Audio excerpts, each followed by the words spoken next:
Good evening and welcome everybody. প্রত্যেককে শুভেচ্ছা, ভালোবাসা এবং অভিনন্দন জানিয়ে আমি আপনার বন্ধু, লেখক, প্রশিক্ষক পল্লব কুমার মান্না আজকের এই ক্লাসে উপস্থিত হওয়ার জন্য জানাই অভিনন্দন। 8:30টায় ক্লাস, 8:35-এ শুরু। সাধারণভাবে অন্য দিনের থেকে আজকে একটু কম জন যুক্ত হয়েছেন, কারণ কাল সরস্বতী পূজা একেবারেই। কিন্তু সরস্বতী পূজার প্রাক্কালে আমরা নিজেদের উন্নয়নের পাথেও খুঁজব আজ। মনে রাখবেন, সরস্বতীর বরপুত্র বা সরস্বতীর বরকন্যা আপনারাও সকলে। তার কারণ আপনাদের জিভ, আপনাদের মুখ কথা বলে, আর আপনার কথার দ্বারাই মানুষ পরিবর্তিত হয়। তাই আপনার কথা বলার শিল্প আপনার কাজের সবচেয়ে বড় উপাদান। আপনি কেমনভাবে মানুষের মন জয় করছেন তার উপর নির্ভর করবে তার এবং তার পরিবারের ভবিষ্যৎ কেমন হবে। তাই আপনাদের প্রত্যেককে সরস্বতী পূজার আগাম শুভেচ্ছা এবং অভিনন্দন জানাই আমি, জীবন প্রবাহ পত্রিকা এবং জীবন প্রবাহ ট্রেনিং সেন্টার থেকে আমি এবং ম্যাডাম রিনা মান্না, আপনাদের প্রত্যেককে এবং প্রত্যেকের পরিবারকে। আজ আমরা বিভিন্ন বিষয় আলোচনা করব যার দ্বারা আমরা এমডিআরটির পথে এগোবো। মনে রাখবেন, এমডিআরটি একটি নাম্বার গেম, এমডিআরটি একটি রেগুলারিটি গেম, এমডিআরটি একটি স্ট্র্যাটেজি গেম, এমডিআরটি একটি স্পিড গেম, এমডিআরটি একটি মাইন্ড গেম, এমডিআরটি আসলে সংখ্যার খেলা, এমডিআরটি আসলে গতির খেলা, এমডিআরটি হলো রণকৌশলের খেলা, এমডিআরটি হলো আপনার মনের খেলা। মন আপনাকে এমডিআরটি করাবে। ইয়েস, মেন্টাল পাওয়ার, মেন্টাল স্টেবিলিটি। প্রথম দিকে অনেক সময় আপনি নতুন কিছু করতে গেলে তার রেজাল্ট সাথে সাথে পাবেন না। অনেক সময় মনে হবে যেন আমি পিছিয়ে যাচ্ছি। আর ঠিক তখনই আপনার মন দ্বিধাগ্রস্ত হবে। আপনার মনে হবে যে আমার দ্বারা কি হবে, আমি কি পারবো। এবছর এমডিআরটির কোটা অনেকটাই বেড়েছে, কিন্তু আপনাদের প্রত্যেককে বলবো যে এমডিআরটির কোটা আরও বাড়বে, আরও বাড়বে, কিন্তু আপনার ক্ষমতাও আরও বাড়বে, আরও বাড়বে। Don't worry about this year, don't worry about next year.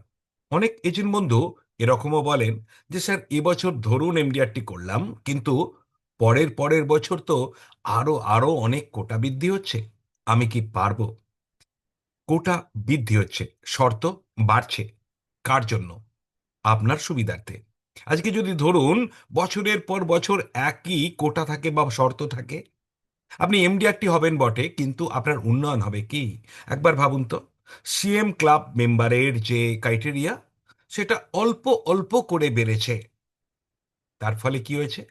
আপনি 10 বছর আগেও সিএম ক্লাব ছিলেন বা অনেকে ছিলেন, আজও সিএম ক্লাব আছেন, কিন্তু তিনি তখন 2 লাখ টাকা ফার্স্ট ইয়ার ইনকাম করছিলেন, এখন 2.5 লাখ টাকা ইনকাম করছেন। এই 10 বছরে 2 লাখের ওপর 2.5 লাখ, মানে মাত্র 50,000 উন্নয়ন। অথচ একবার ভাবুন তো, যে কোনো একজন এজেন্ট যখন 8 লাখ, এই কিছুদিন আগেও ছিল 8,75,000-এর এমডিআরটি করেছেন, আজ যখন সে 13 লাখের করছেন, তখন তার 1.5 গুণেরও বেশি প্রায় উন্নয়ন হয়ে গেল। তাই এমডিআরটি শুধুমাত্র একটা খেতাব না, এমডিআরটি আপনাকে ফোর্সফুলি এগিয়ে নিয়ে যাওয়ার রাস্তায় নিয়ে যায়।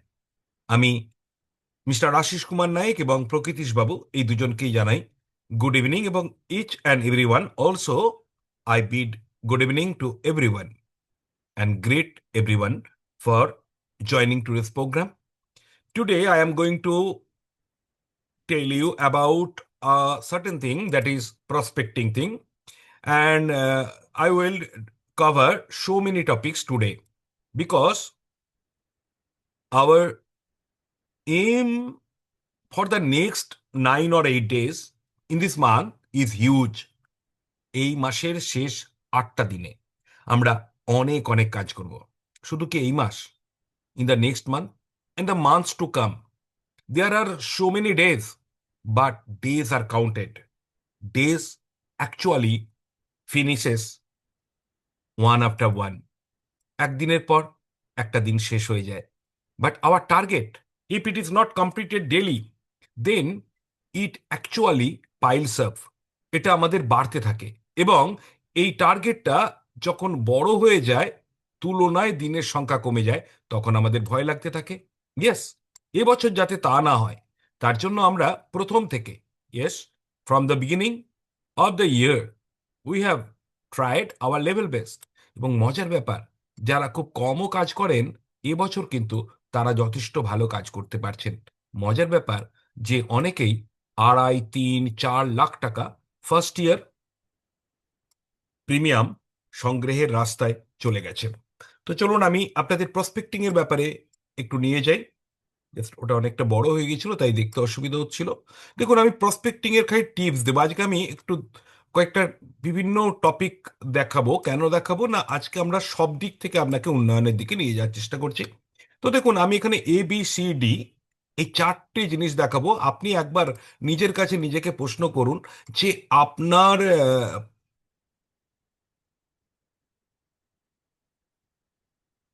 আপনার স্থানীয় অঞ্চল থেকে আপনি কি আগামী 3 দিনের মধ্যে 100টা প্রসপেক্ট জোগাড় করতে পারবেন?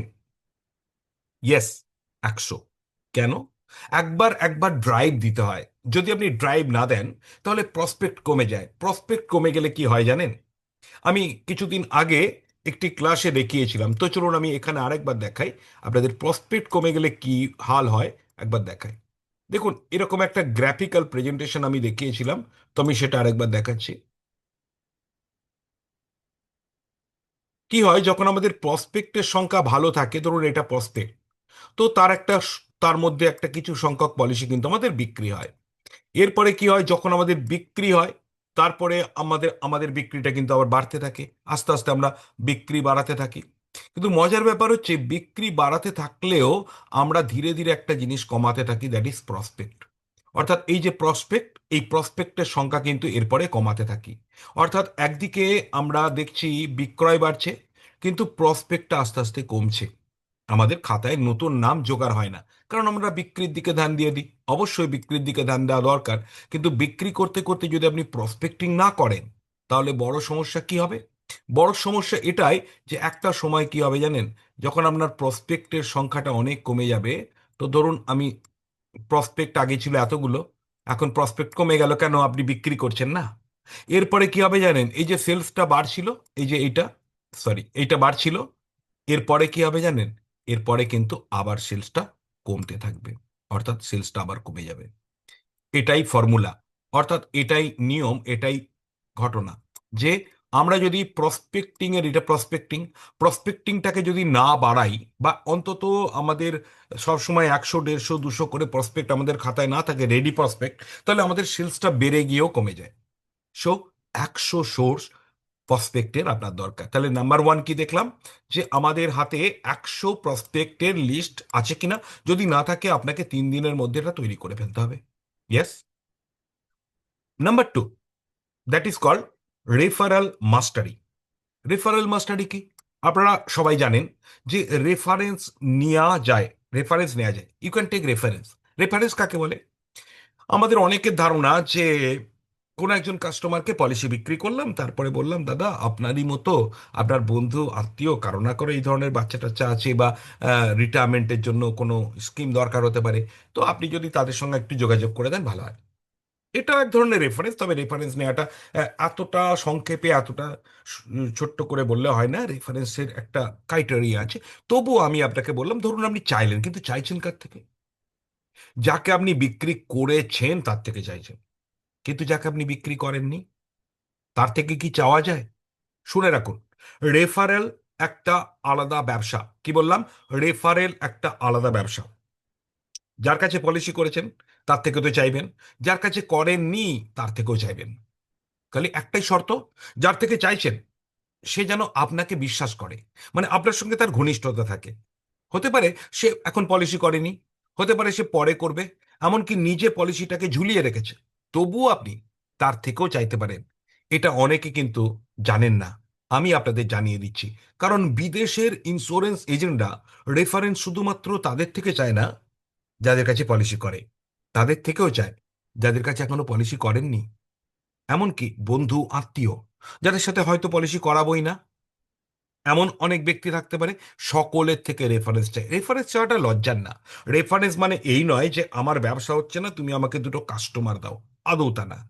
রেফারেন্স চাওয়ার মানে হলো এই যে আমি আপনাকে যেমন একটা আইডিয়া দিলাম, আপনাকে যেমন সঞ্চয়ের দিকে, বিনিয়োগের দিকে, বীমার দিকে নিয়ে এলাম বা আনার চেষ্টা করছি, ঠিক একইভাবে আরো একটা পরিবারকে, আরো একটা সন্তানকে তার ভবিষ্যতের স্বপ্ন পূরণের রাস্তার ব্যাপারে বলবো।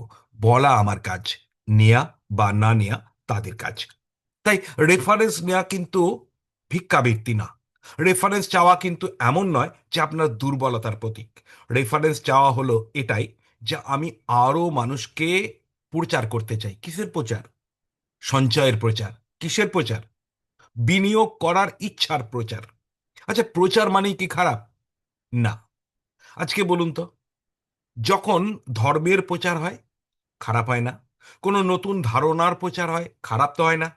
স্বামী বিবেকানন্দ, হ্যাঁ, তার জন্মদিন এই মাসের 12 তারিখ আমরা পালন করেছি। সেই স্বামী বিবেকানন্দ তার ধারণাগুলো, একদম সঠিক ধারণাগুলো প্রচারের জন্য শুধু আমাদের দেশে না, বিদেশেও ভ্রমণ করেছেন। আর আমাদের দেশের গলিতে গলিতে, রাজ্যে রাজ্যে, জেলায় জেলায়, পদব্রজে অর্থাৎ হেঁটে হেঁটে গিয়েছেন, লাঞ্ছনার শিকার হয়েছেন। অনেক নেগেটিভিটি, হতাশা তাকে গ্রাস করতে পারেনি, কিন্তু তার দিকে ছুঁড়ে দেওয়া হয়েছে। কিন্তু তিনি কি ভেবেছেন? যে আমি সঠিক জিনিসটা মানুষের মধ্যে তুলে ধরতে চাই।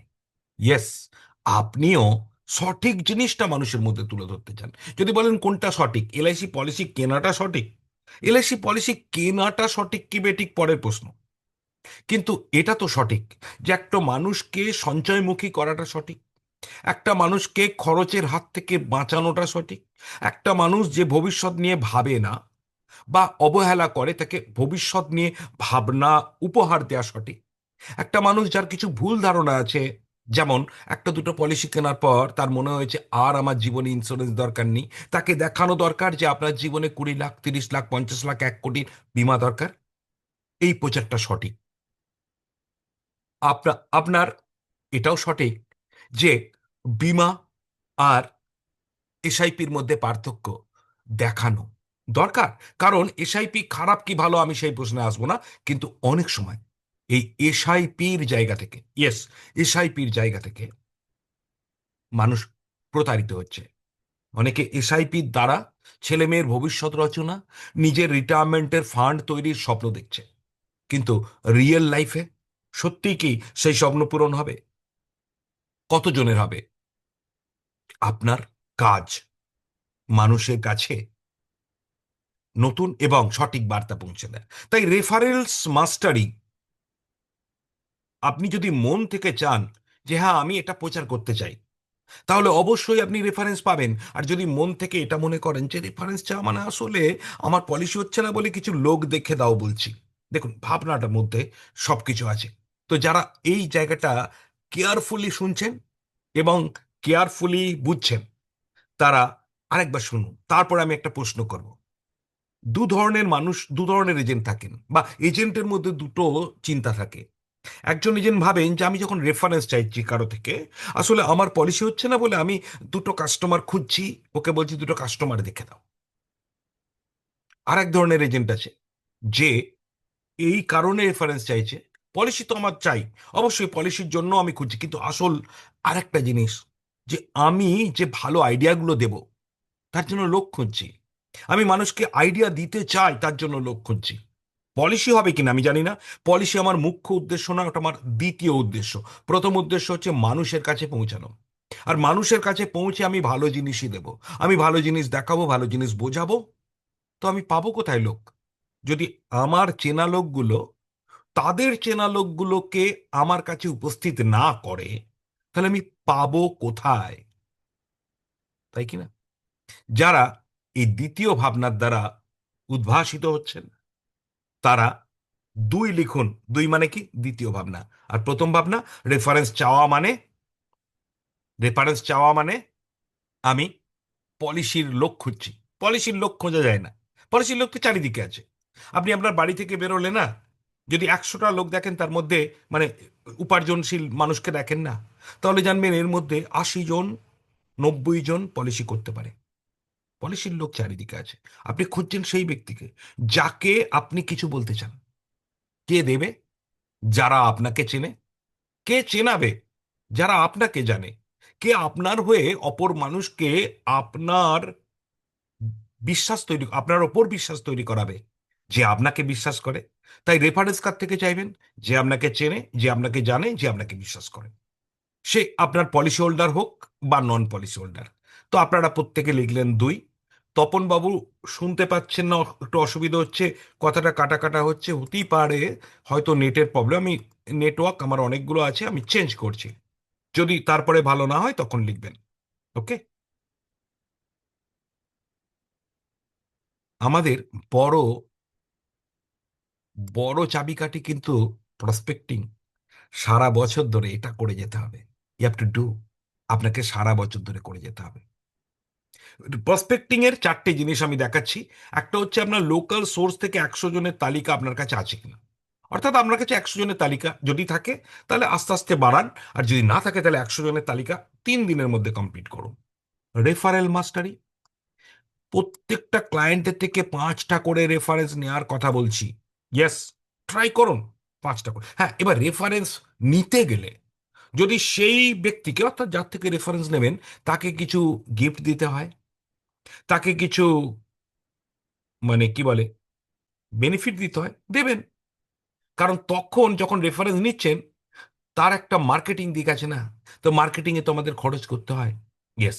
এরপরে চলে আসুন 3 number, C. What is that thing? That is community prospecting. Community prospecting আপনি কি সত্যি এ মাসে কোনোটা করছেন? মানে একটা স্কুলে গিয়ে কমিউনিটি প্রসপেক্টিং মানে একসাথে অনেকের নাম জোগাড় করা। আচ্ছা, কাদের জোগাড় করতে পারেন? স্কুলের টিচার, অথবা স্কুলে স্কুলের গার্জেন, মানে স্কুলে ছাত্রদের গার্জেন।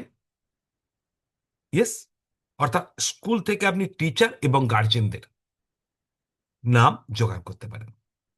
নাম জোগাড়টাই হলো প্রসপেক্টিং। তাদের সঙ্গে এরপরে অ্যাপ্রোচ কি করে করবেন বা যোগাযোগ কি করে করবেন, সেটা আরেকটা ধাপ। আচ্ছা, ক্লাব। ধরুন আপনি স্কুলে যেতে পারেননি, কোনো ক্লাবে যেতে পেরেছেন কি? আগামীকাল সরস্বতী পূজা। দেখবেন সরস্বতী পূজাও বিভিন্ন ক্লাব থেকে আয়োজন হয়। তো আপনি কালকেই ভেবে নিন না যে কোনো একটা ক্লাব, যেগুলো একটু শক্তিশালী, যেখানে যে ক্লাবের সদস্যরা অনেকে ইনকাম করে, এরকম কোনো ক্লাবের সাথে কালকে মাথায় ভাবুন। কালকে ক্লাবের সঙ্গে একটু মেলামেশা করুন। তারপরে আপনি সেই ক্লাবের সঙ্গে প্রসপেক্টিং করুন। আচ্ছা, কোনো সোসাইটি। সোসাইটি মানে সোসাইটি মানে আমরা সমাজ জানি, কিন্তু সোসাইটি মানে বিভিন্ন গ্রুপ। মহিলাদের সোসাইটি হয়, আবার বিভিন্ন ওয়ার্ক সোসাইটি হয়। আরেকটা জিনিস সেলফ হেল্প গ্রুপ। এটা তো আমরা জানি, স্বনির্ভর গোষ্ঠী। আচ্ছা, সোসাইটি আরো কিছু হয়, যেমন ডাক্তারদের সোসাইটি হয়, লয়ারদের সোসাইটি হয়, তাদের নিজস্ব সোসাইটি বলে, তাদের নিজস্ব ক্লাব থাকে, তাদের নিজস্ব ইউনিয়নও থাকে। আপনি একটা যে কোনো কমিউনিটি প্রসপেক্টিং এই মাসে যদি শুরু না করে থাকেন, করুন। ওকে। এরপরে চলে আসুন ডিজিটাল প্রসপেক্টিং। ডিজিটালের মাধ্যমে কি লোক পাওয়া যায়? দেখুন, কিছু লোক হোয়াটসঅ্যাপে অটোমেটিক আছে, যাদের সঙ্গে আপনি যোগাযোগ বাড়ান, সেখান থেকে প্রসপেক্ট, যারা ওখান থেকে প্রসপেক্টিং পাবেন। ফেসবুক থেকে আপনি কিছু চয়েস করতে পারবেন, লিঙ্কডইন থেকে কিছু আপনি কালেক্ট করতে পারবেন। অর্থাৎ ডিজিটাল প্রসপেক্টিং। আরেকটা জিনিস, এগুলো তো গেল যেখান থেকে আপনি নাম পাবেন। আর একটা জায়গা আছে যেখানে আপনি নাম ছড়াবেন। তো নাম পাওয়া ছড়ানোর কি জিনিস? এগুলো হচ্ছে নামে আমি যুক্ত হলাম, যুক্ত হয়ে নাম পেলাম। ছড়াতে গেলে আপনাকে কিছু তৈরি করতে হবে। আয়দা সেটা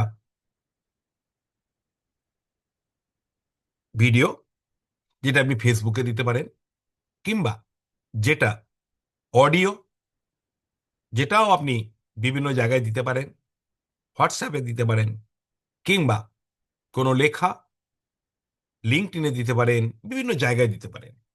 তো দেখুন, আজকে আমাদের গ্রুপে কিন্তু আমার খুব ভালো লাগলো, চিত্তরঞ্জন মাহাতো, উনি কিন্তু একটা সুন্দর অ্যাডভার্টাইজমেন্টের অডিও দিয়েছেন।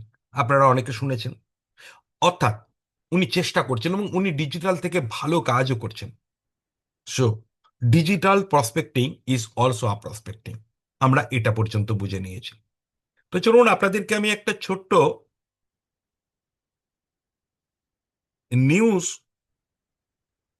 শোনাবো, যে নিউজটা আজকে আমি সকালে ইংলিশে তৈরি করেছি। জাস্ট শুরুটা শোনাবো, অনেক বড়, 5 মিনিটের নিউজ।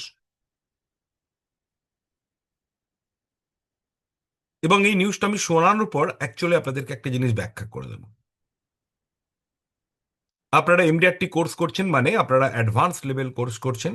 আপনারা এমডিআরটি কোর্স করছেন মানে আপনাদের চিন্তা ভাবনা অনেক উন্নত, বা আরো অনেক নলেজ থাকা দরকার আপনাদের, যেটা আপনাদের আছেও। তো আপনাদেরকে আমি এখন একটা ছোট্ট নিউজ দেখাবো। এই নিউজটার থেকে দু একটা জিনিস আমি বলবো যেটা আপনার কাজে লাগবে।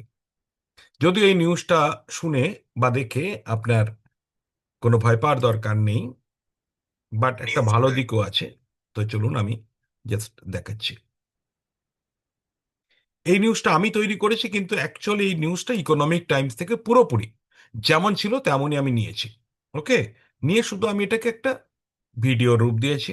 একটুখানি দেখাবো, 5 মিনিটের ভিডিও আমি দেখাবো, 1-2 মিনিট। ওকে, জাস্ট শুরুর জন্য।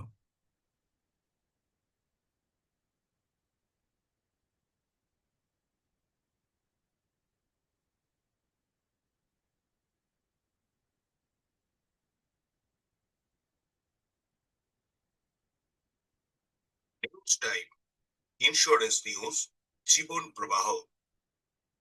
37% of payouts to policyholders in life insurance happen due early exits.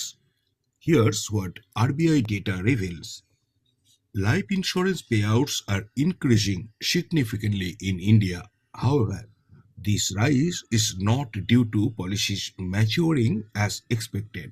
Instead, a large portion comes from policyholders cashing out early, often at a loss. The trend, একটা জিনিস আমি দেখাই এখানে মাঝখানে, দেখুন। আচ্ছা, আমার কথা শোনা যাচ্ছে তো? একটু চ্যাট বক্সে লিখুন তো, আমি নেটটা চেঞ্জ করেছি। কথাটা শোনা যাচ্ছে কিনা একটু লিখুন। যদি হ্যাঁ শোনা যায় তাহলে ওয়াই লিখবেন, কাইন্ডলি লিখুন। ওকে। তো দেখুন, এই একটা নিউজ আজকে, আমি তো রোজই নিউজ দেখি, মানে ইন্স্যুরেন্স নিউজ। ইকোনমিক টাইমসে গত পরশু দিন বেরিয়েছিল। কি জিনিস এটা দেখুন। এটাতে ভয় পাবেন না, আপনারা অ্যাডভান্স লেভেল এজেন্ট। কি এর মধ্যে একটা ভালো দিকও আছে যেটা আমাদের জানা দরকার। Reserve bank of India December মাসে একটা রিপোর্ট বের করেছে। সেই রিপোর্টে বলছে যে ইন্ডিয়ার ইন্স্যুরেন্স, লাইফ ইন্স্যুরেন্সের ক্ষেত্রে দেখা যাচ্ছে যে যত টাকা ক্লেম দেওয়া হচ্ছে, টোটাল ক্লেম, তার একটা পার্সেন্টেজ দিয়েছে। দেখুন এখানে দেখতে পাবেন 37% সারেন্ডার অথবা উইথড্রল। মানে 100 টাকা যদি টোটাল ক্লেম পেমেন্ট হচ্ছে গত বছর হয়েছে, তার মধ্যে 37 টাকা শুধু সারেন্ডার এবং উইথড্রল হয়েছে। 35 টাকা ম্যাচুরিটি। অনেক সময় মনে হতে পারে অনেক বেশি ক্লেম পেমেন্ট হচ্ছে মানে প্রচুর ডেথ ক্লেম এবং প্রচুর ম্যাচুরিটি। হওয়া উচিত ছিল, এর মধ্যে কি হওয়া উচিত ছিল, ম্যাচুরিটি 80%, আর ডেথ ক্লেম যেমন হয়, ডেথ ক্লেম তো একটু কমই হয়, 7.5%। তাহলে যদি অরিজিনাল কত হওয়া উচিত ছিল, ম্যাচুরিটি 80% বা 70%, ডেথ ক্লেম 7.5 ধরে নিলাম, তার মানে সব মিলে 80%, আর 20% পর্যন্ত সারেন্ডার হলে ঠিক ছিল। সারেন্ডার 37%। আপনি যদি বলেন এর মানে স্যার এলআইসি পলিসি কি অনেক সারেন্ডার হয়ে যাচ্ছে, দেখুন একটু শুনুন তাহলে বুঝতে পারবেন। Highlights a system that appears to benefit insurers and their agents more than policyholders. Regulatory data suggests a commission-driven model is at play, especially for private insurance companies. Life insurance policyholders often surrender their policies before they reach maturity for various reasons. দেখুন, এত ম্যাচুরিটির আগেই surrender হচ্ছে কেন? সুখের খবর, এই ঘটনাটা কিন্তু এলআইসিতে ঘটছে না, ওভারঅল ইন্স্যুরেন্স মার্কেটে ঘটছে, লাইফ ইন্স্যুরেন্স মার্কেটে। আজকে ভাবুন যে আমরা 14.5 লক্ষ এজেন্ট কাজ করছি, প্রাইভেটে আরো 14.5 লক্ষ এজেন্ট কাজ করছে।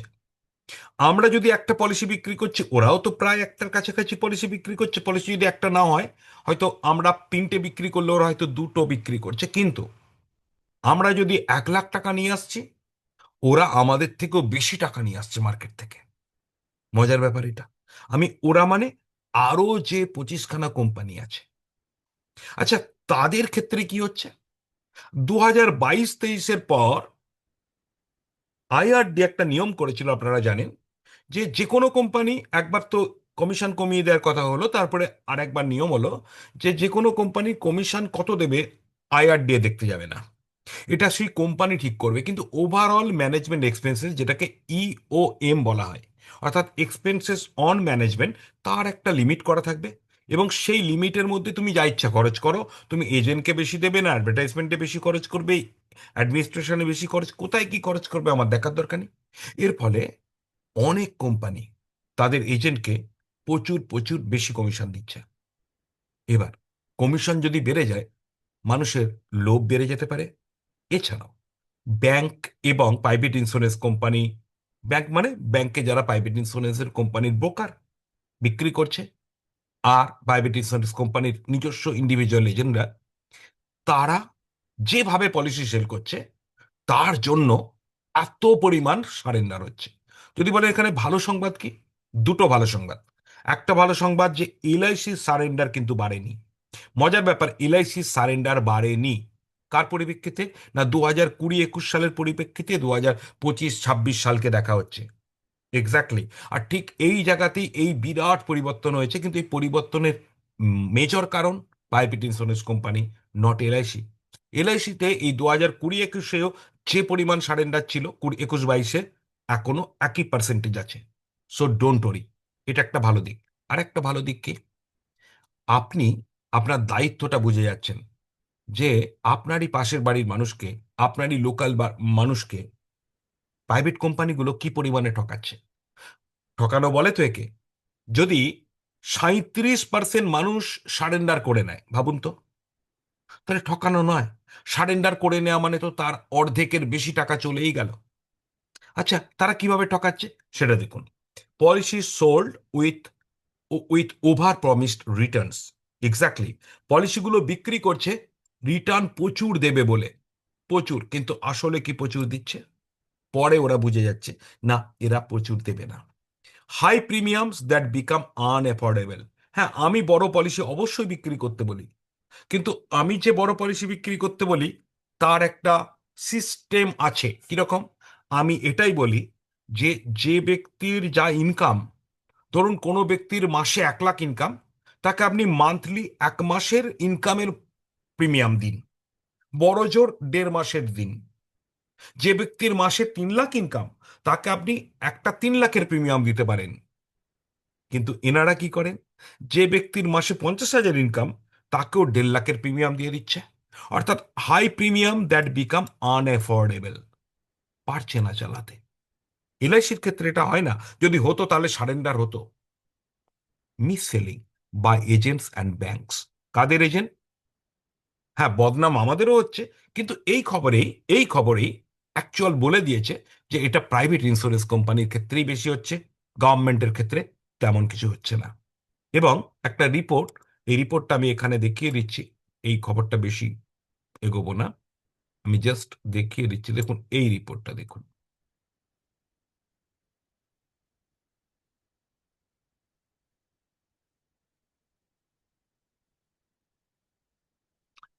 পরে একদিন আমি রিপোর্টটাকে বুঝিয়ে দেবো। 1 মিনিট। যে কিভাবে এই যে ছবিটা, আপনি যদি এই ছবিটা দেখেন, তাহলে আপনার মনে হবে প্রচুর প্রচুর এলআইসির ক্লেম বেড়ে গেছে, তার মানে অনেক টাকা দিচ্ছে এলআইসি, না লাইফ ইন্স্যুরেন্সের। কিন্তু এই ছবিটা যদি দেখেন, তাহলে বুঝতে পারবেন যে কোন কোন অংশগুলো বেড়ে গেছে। দেখুন, ডেথ ক্লেম হচ্ছে এই অরেঞ্জটা, ম্যাচুরিটি হচ্ছে গ্রিনটা। তাহলে আগে ম্যাচুরিটি বেশি হতো, এখন ম্যাচুরিটি কম হচ্ছে। বোঝা গেল? এবার একইভাবে আপনাকে আমি পরে একদিন এলআইসি, বা আমি পাঠিয়ে দেবো আপনাদেরকে এলআইসির পিকচার পাঠিয়ে দেবো, যে এলআইসিতে কিন্তু এই ঘটনাটা ঘটছে না। একটা ছোট সংবাদ দেখালাম। কেন? মাঝে মাঝে সংবাদ দেখানো দরকার আছে আপনার নিজেকে জানার জন্য। ওকে। তো এরপরে আমি চলে যাব প্রসপেক্টিং এর জায়গায় ছিলাম, সংবাদের জায়গায় এলাম। আমি বলেছি আজকের ক্লাসে আমি বিভিন্ন ছোট ছোট জিনিস দিয়ে আপনাকে রেডি করব। আজকে নির্দিষ্ট কোনো বিশেষ টপিকের উপর ক্লাস করছি না, অনেকগুলো টপিক যেগুলো আপনাকে হেল্প করবে। ওকে। তো চলুন, এরপরে আমি যে টপিকে যাব সেটা চলে আসি।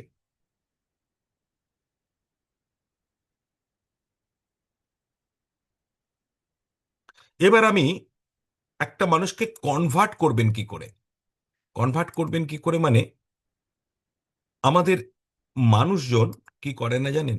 আমাদের ইন্ডিয়ায় মানুষজন বিমার প্রতি, শুধু ইন্ডিয়া না, এটা সারা বিশ্ব জুড়ে বিমার প্রতি অবহেলা করে। এটা আমরা সবাই জানি।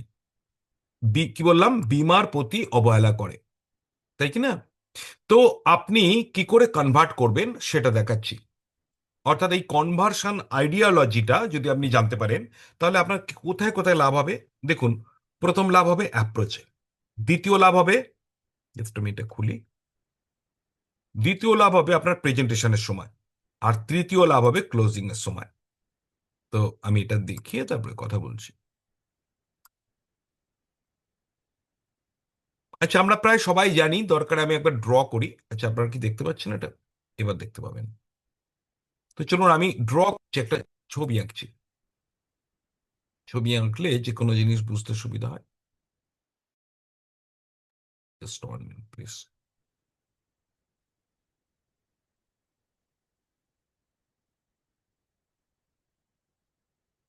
আমি একটা ড্র করছি।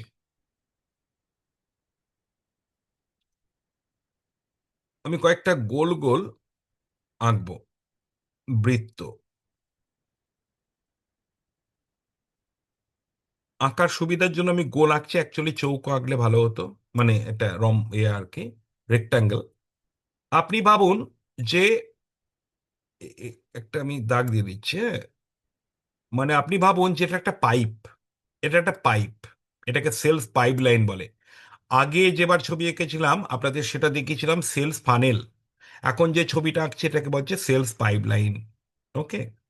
আচ্ছা, সেলস পাইপ, আমি এটা শোয়ানো পাইপ। আচ্ছা, এই গোলগুলো কি? গোলগুলো হচ্ছে এই পাইপের আহ, মধ্যে এক একটা পার্ট আছে। মানে ধরুন একটা গোল পাইপ, তার মাঝে ভিতরে, তার ভিতরে বিভিন্ন জায়গায় বিভিন্ন দরজা লাগানো আছে। মানে একটা পাইপের এদিক থেকে ঢুকলাম ওদিক থেকে বেরিয়ে যাবো সরাসরি, এমন নয় কিন্তু।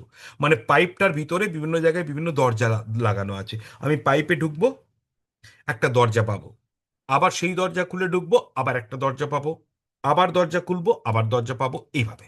ওকে। তো আমরা এরপরে বোঝার চেষ্টা করছি। দেখুন, যখন আপনি একটা কাস্টমারকে প্রথম কথা বলছেন তখন কি করছেন? তখন হচ্ছে অ্যাপ্রোচ করছেন, অ্যাপ্রোচ করছেন।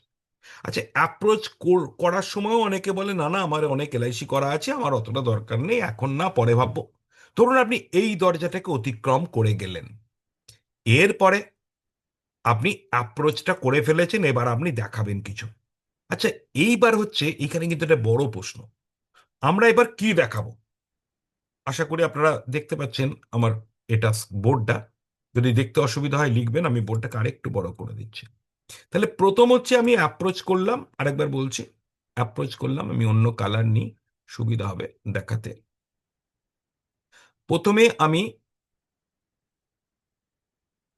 সরি, অ্যাপ্রোচ করলাম, অ্যাপ্রোচ, অ্যাপ্রোচ করার সময় অনেকেই আপত্তি দেয়, আমি সেটাকে ওভারকাম করে গেলাম। ওকে। এটা কেন দেখাচ্ছি না, উপরে যে কথাগুলো আছে ওগুলো বোঝানোর জন্য। ওকে। আচ্ছা, এইবার এই যে অ্যাপ্রোচ করার পরে আমি তাকে কাটিয়ে ফেললাম, এবার আমি এরপরে তাকে দেখাতে গেছি, মানে এরপরে প্রেজেন্ট করব। আচ্ছা, প্রেজেন্টেশন আমি কি দিয়ে করব? এটা খুব গুরুত্বপূর্ণ। এইখানে কিন্তু আপনাকে কয়েকটা জিনিস মনে রাখতে হবে। আপনার প্রেজেন্টেশনের জন্য বাড়ি থেকে একটু প্রিপারেশন করে যেতে হবে, নাম্বার ওয়ান। আচ্ছা, প্রিপারেশন করতে গেলে তার ব্যাকে কিছু ইনফরমেশন জানা চাই। অর্থাৎ দুটো জিনিস চাই চাই, একটা হচ্ছে প্রিপারেশন করে যাব, আর একটা হচ্ছে কিছু ইনফরমেশন আগে থাকতে লিখে যাব। এটা নয় গেছি আমি, ধরুন আমি প্রিপারেশন করে গেছি, আমার কিছু ইনফরমেশন তার সম্পর্কে জানা আছে, ইভেন আমি রেডি করে নিয়ে গেছি কোনো পলিসি বা কোনো প্রেজেন্টেশন, কিন্তু আমি করব কি? দেখুন, এই জায়গায় যেটা করা দরকার, দ্যাট ইজ কল্ড, এই জায়গায় যেটা করা দরকার সেটাকে বলা হচ্ছে fact finding and need arousal. কি বললাম? তিনটে জিনিস দরকার, আপনি লিখে রাখতে পারেন, আমার এখানে লেখার সুযোগটা নেই, এখন আমি ড্রয়িং করছি বলে। এফ এফ আমি সংক্ষেপে লিখে দিচ্ছি, ফ্যাক্ট ফাইন্ডিং, আর হচ্ছে নিড অ্যারাউজাল, সরি,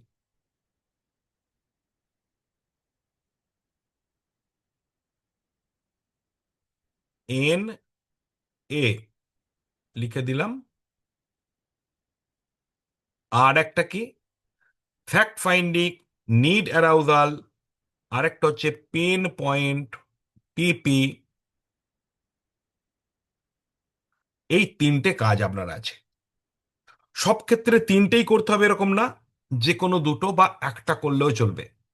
তাহলে আমি যাই ভেতরে ঢুকে গেলাম, তারপর আমার প্রথম কাজ, এটা কিন্তু ইচ অ্যান্ড এভরি ওয়ান এরকম না যে কিছু লোককে অন্যরকম কিছু মানুষকে অন্যরকম, এমন নয়, কিন্তু এটা কিন্তু একদম সাইন্টিফিক এবং আর্টিস্টিক। এটাই আমাদের সারা জীবন ধরে শিখতে হবে। এরকম না আজকে শিখে গেলাম একদম আমি মাস্টার হয়ে গেলাম, না। এটা কিন্তু রেগুলার শিখতে হবে। তো দেখুন, ফ্যাক্ট ফাইন্ডিং, ফ্যাক্ট ফাইন্ডিং মানে আমি তো তার তথ্য জানি, তাহলে আবার কি ফ্যাক্ট ফাইন্ডিং করব? দেখুন, আপনি যেগুলো জানেন না ওগুলো হচ্ছে আপনার ডেটা, আপনার কাছে যেগুলো আছে ওগুলো ইনফরমেশন। কিন্তু সব কিছু জানেন কি? ধরুন একটা মানুষের নাম জানেন, তার কাজ জানেন, তার ইনকাম জানেন, তার খরচ জানেন, তার ব্যাংকের টাকা আছে কিনা জানেন, তার লোন চলছে কিনা জানেন, তার ছেলে মেয়ে আছে কিনা জানেন, এগুলো সব তথ্য। কিন্তু আসলে মানুষটাকে কখন জানবেন জানেন? যখন তার সামনে যাবেন, তাকে প্রশ্ন করবেন। তাই আমরা অনেক সময় বলি না যে এই মানুষটার কাছে গিয়ে আর একরকম দেখলাম, একরকম ভেবে গিয়েছিলাম পরে দেখলাম অন্য। তার মানে মানুষটার সাইকোলজি, মানুষটার চিন্তা ভাবনা, মানুষটা কোনটাতে ভয় পায়, কোনটায় ভয় পায় না, কোনটাকে গুরুত্ব দেয়, কোনটা অবহেলা করে, তার ফ্যামিলির প্রতি রেসপন্সিবিলিটি কতটা জাগানো যাবে এবং কিভাবে জাগানো যাবে, এগুলো তার কাছে গিয়ে বুঝতে পারবেন। তাই কিছু ফ্যাক্ট ফাইন্ডিং ওনাকে করতে হবে, ওনার কাছে গিয়ে করতে হবে। কি করে করা যায়?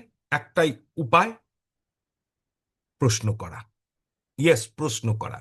আচ্ছা, এবার ফ্যাক্ট ফাইন্ডিং জানা ছাড়া আর একটা কি, পেন পয়েন্ট, পিপি মানে কি? পেন মানে কি? পেন মানে যন্ত্রণা। প্রত্যেক মানুষের কষ্ট আছে, প্রত্যেক মানুষের।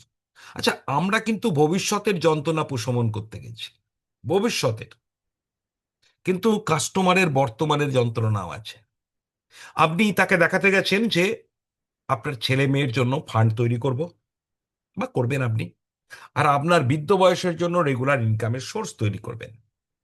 আর আপনার যদি কিছু ঘটে যায়, তাহলে আপনার পরিবারের জন্য বিকল্প আয়ের উৎস তৈরি করবেন।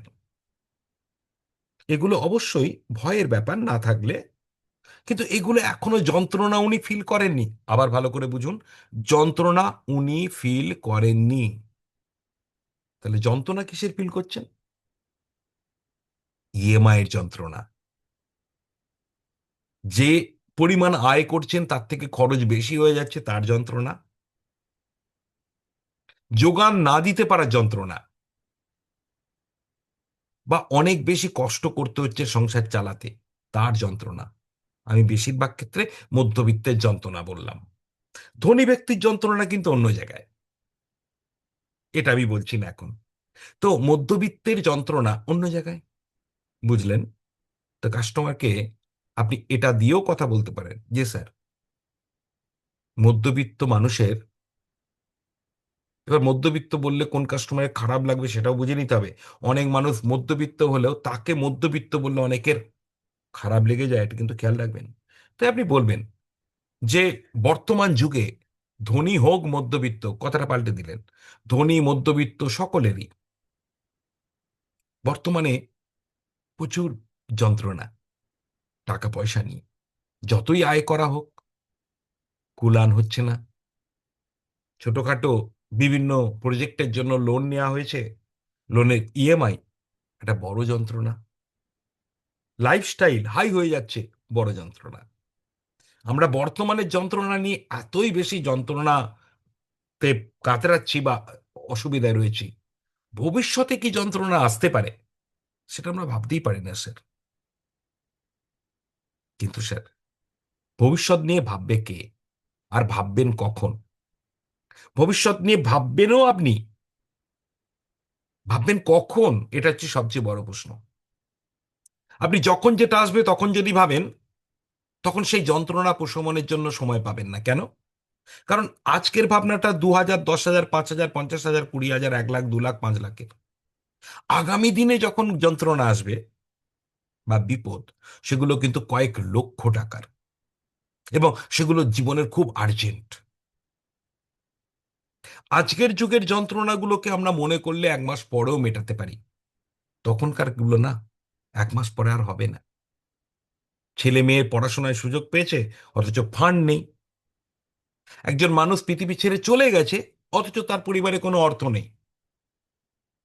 ঈশ্বরকে বলে তো তার চলে যাওয়ার ডেটটাকে আবার রিইনস্টেট করে আরো 2 মাস এক্সটেনশন করা যাবে না। তাই স্যার, আমরা বর্তমানের যন্ত্রণা যেমন ভাবছি, তেমনি আগামী দিনের যে যন্ত্রণায় আমরা পড়তে পারি, তার মোকাবিলা কি করে করব, আর আগামী দিনের আপনার আমার সকলের সন্তানের ভবিষ্যৎ কি করে রচনা করব, এইটা বলতে বলতে আপনি তার নিড অ্যারাউজাল করুন। কথা মুখে সুন্দর চাই, তার সঙ্গে সায়েন্স চাই। একদিকে আর্ট কথার চলছে, আর একদিকে সায়েন্স চলছে আপনার, ঠিক প্রসেস। ফ্যাক্ট ফাইন্ডিং করলেন, যন্ত্রণার কথা বললেন, এবং নিড অ্যারাউজাল। এই নিড অ্যারাউজালের সময় আপনি অবশ্যই হিউম্যান লাইফ ভ্যালু এবং সিএনএ ব্যবহার করুন, একটা বা দুটোই প্রয়োজন মতো। তবে আপনার প্রিমিয়ামটা বড় হয়ে যাবে। কি বললাম? যদি আপনি এই সময় হিউম্যান লাইফ ভ্যালু অথবা সিএনএ ব্যবহার করে দিতে পারেন, তাহলে প্রিমিয়ামটা হাই হয়ে যাবে একেবারে।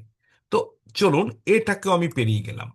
এটাকে পেরিয়ে যাওয়ার পর এখন আমি কি শিখছি বা কি শেয়ারিং করছি, সেটা হচ্ছে সেলসের কয়েকটা কোর জিনিস, এবং যেটা আপনাকে অন্য আরো 99টা এজেন্টের থেকে সম্পূর্ণ পৃথক করে দেবে। কি বলছি? অন্য আরো 99টা এজেন্টের থেকে সম্পূর্ণ পৃথক করে দেবে। আর ঠিক এই কারণেই আপনি প্রিমিয়াম এমডিআরটি কোর্সে আছেন। আর এই কারণেই আপনার পলিসির প্রেজেন্টেশন অন্যদের থেকে আলাদা হবে। আর ঠিক এই কারণেই আপনি শুরু থেকে শেষ পর্যন্ত অন্যদের থেকে অনেক এক্সপার্ট ভাবে পলিসি প্রেজেন্টেশন ক্লোজ করতে পারবেন। আর এই কারণেই আপনার প্রিমিয়াম সাইজ বড় হবে একেবারে, এমনকি মধ্যবিত্তর পরিবারে। তো এর পরের স্টেজ যখন যাব, তখন আমি আসলে ম্যাচিং করাবো। এই স্টেজটা কি? এই স্টেজে আমি পলিসি শো করব। কি বললাম? পলিসি দেখাবো। তো এর আগে কি করেছি? আমি নিট তৈরি করেছি। নিট তৈরি করে একটা স্পেসিফিক নিডে আমাকে আসতে হবে। একাধিক নিড নয় কিন্তু, একটা। হয় বাচ্চার এডুকেশন, না হয় তার রিটায়ারমেন্ট, এবং তার সাথে ডেথ। একটা স্পেসিফিক নিডে এসে গেছি, তার অ্যামাউন্ট ঠিক করে নিয়েছি, যে কত টাকা লাগবে, কত বছর পরে লাগবে, এবং কিভাবে লাগবে। 3টে জিনিস খুব ইম্পর্টেন্ট, লিখে নিতে পারেন। নোট, যারা আমার ট্রেনিং এ থাকেন তারা নোট করেন, তো নোট করুন। এই যখনই আপনি ফ্যাক্ট ফাইন্ডিং থেকে প্রেজেন্টেশনে যাবেন, এই ফ্যাক্ট ফাইন্ডিং এর সময় কিন্তু ইমোশনাল প্রেজেন্টেশনটা করে দিতে হয়।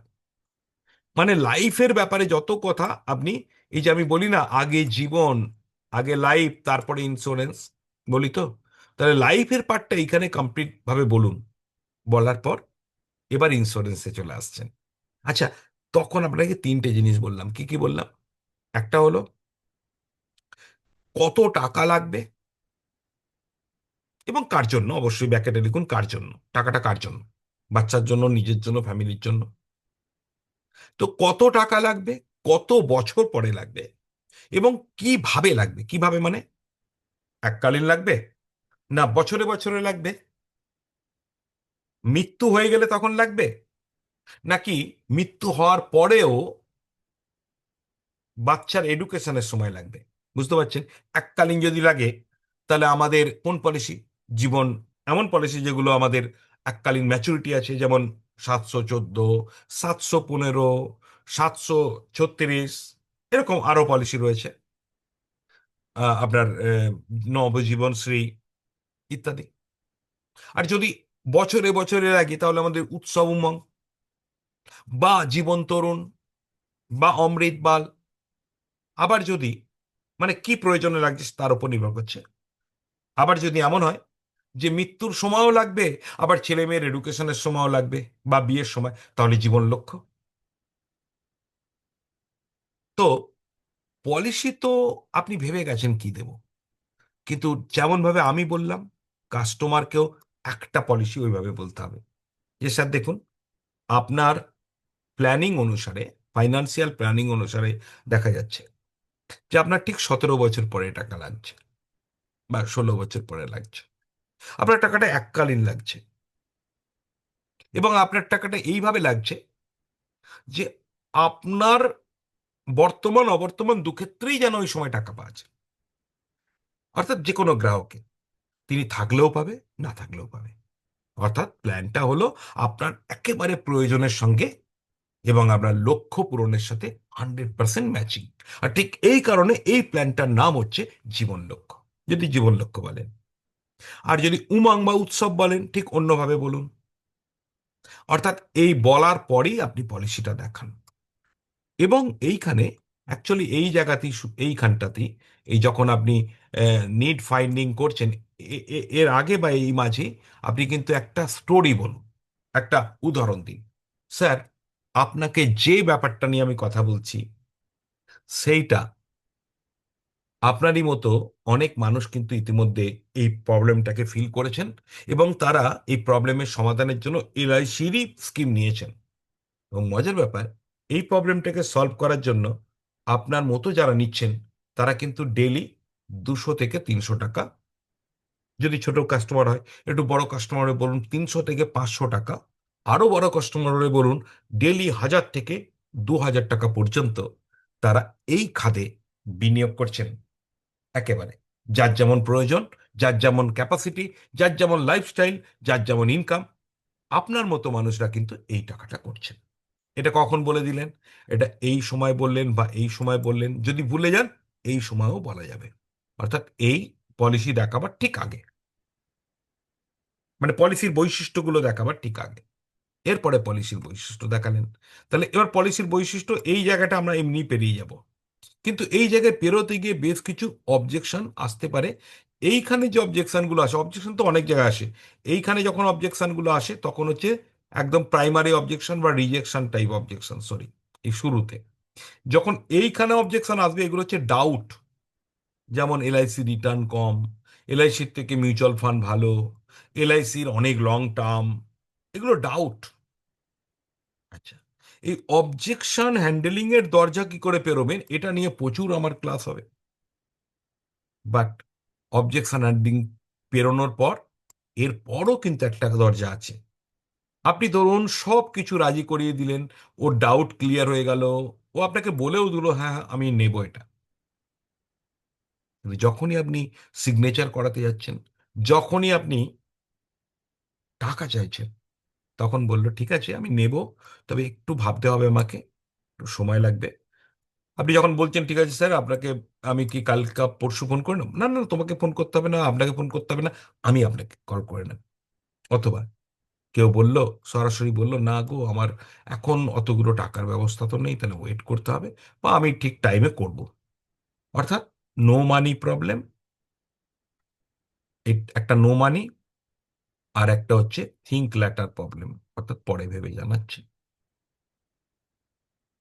বলবেন স্যার আপনি তো প্রথম দিকে যতটা এনার্জি নিয়ে আপনি আমাকে বলছেন, ধরুন বলছেন যে যতটা এনার্জি নিয়ে আপনি শুরু করলেন, এইখানে পর্যন্ত আমাদের মনে হচ্ছিল আমরা জিতে যাব এই জায়গাগুলো, কিন্তু এই জায়গায় এসে এবার আমাদের মনে হচ্ছে যে আর তো হলো না। ইয়েস, এটাই তো আমাদের সেলসের নিয়ম, যে এখানে যদি 10 জনকে নিয়ে শুরু করেন, তাহলে এখানে আপনার 3 জন এলে, মানে ফাইনাল ক্লোজ হলে, যার মানে অনেক, মাঝখানে 7 জন কিন্তু বিভিন্ন স্টেজে বেরিয়ে যাবে। তবে এরা সারা জীবনের জন্য বেরিয়ে যাবে না, এদের মধ্যে 1 বা 2 জন সারা জীবনের জন্য বেরিয়ে যাবে। হয়তো অনেক কারণে আপনি হয়তো তাকে আর যোগাযোগ করবেন না, কিন্তু আরো 3-4 জন আছে যারা পরে কিনবে। তো চলুন, এতটা সেলস পাইপলাইন কেন দেখালাম, এর পিছনে যে কারণটা, এবার সেটাতে আসি, যেটা আমি মেন আপনাদেরকে দেখাতে বা জানাতে চাইছি, সেটাই চলে আসি। তো সেটা কি? দেখা যাক। সেটা হলো এই যে চারটে জিনিস আপনাদের দেখিয়েছি। আচ্ছা, এই যে সেলস পাইপলাইনের যে ছবিটা দেখলেন, জানা জিনিস চেনা জিনিস রোজই করেন, আপনারা রোজ করেন, কিন্তু একটু অন্যভাবে একটু ক্লিয়ার পিকচার হলো কিনা বা পিকচারটা ক্লিয়ার হলো কিনা আপনারা চ্যাট বক্সে লিখুন।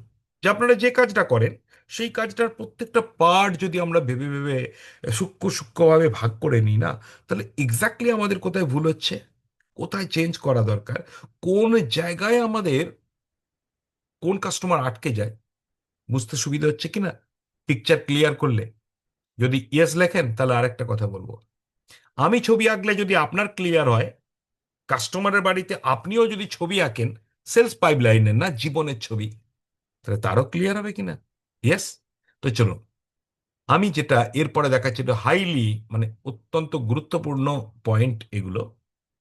Converse convert conversation into commitments, অর্থাৎ কনভারসেশন মানে কথোপকথন।